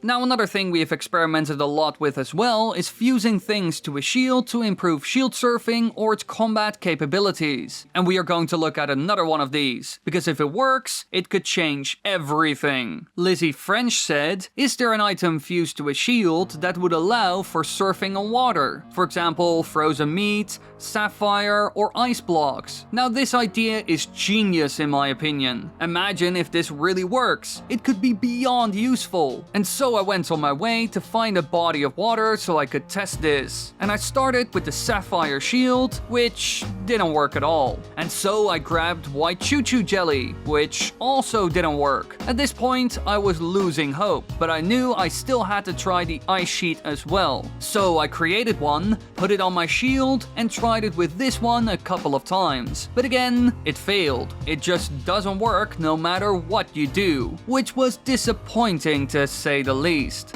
Alright, I have to admit, this list isn't full of completely new myths. Sometimes I retest stuff if the comment section asks me to. And in a previous video I tested a myth involving Ryu, because apparently if you confront her with one of the plushies found in a room, she will say its name. Now when I tested this at first, she didn't seem to care, and didn't react to me no matter how many of the plushies I tried. But apparently you need to fuse it to your shield, and then if you show it to her, she will finally react. And so I did this, and to my surprise, it did actually work. So the people in the comment section were right, and I just messed up. It's cool to see that this claim is actually true instead of false. And this is also why I read the comments, because all of you lovelies come up with good new ideas and points of what could have gone wrong.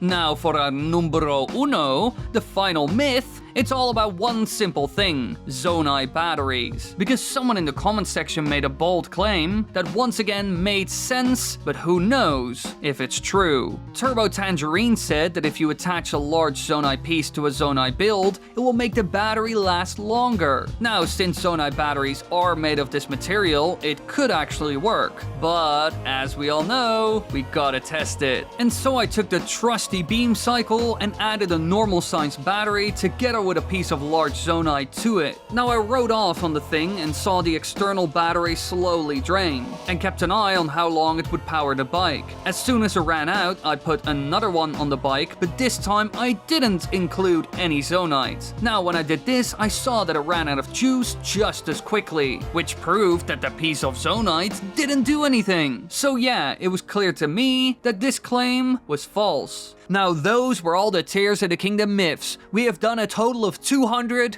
which is insane. Thank you all so much for watching the videos. Be sure to subscribe, click the bell button, check out the other videos. I have done a myth busting video on Breath of the Wild and Super Mario 64, so go check them out. And I also want to cover other stuff. So yeah, stick around and I'll do some crazy new videos. Woo! I at least hope you like this little Big Bang to end all the Tears of the Kingdom myth-busting stuff. And yeah, that's kind of it. Thank you all so much for watching. Bye!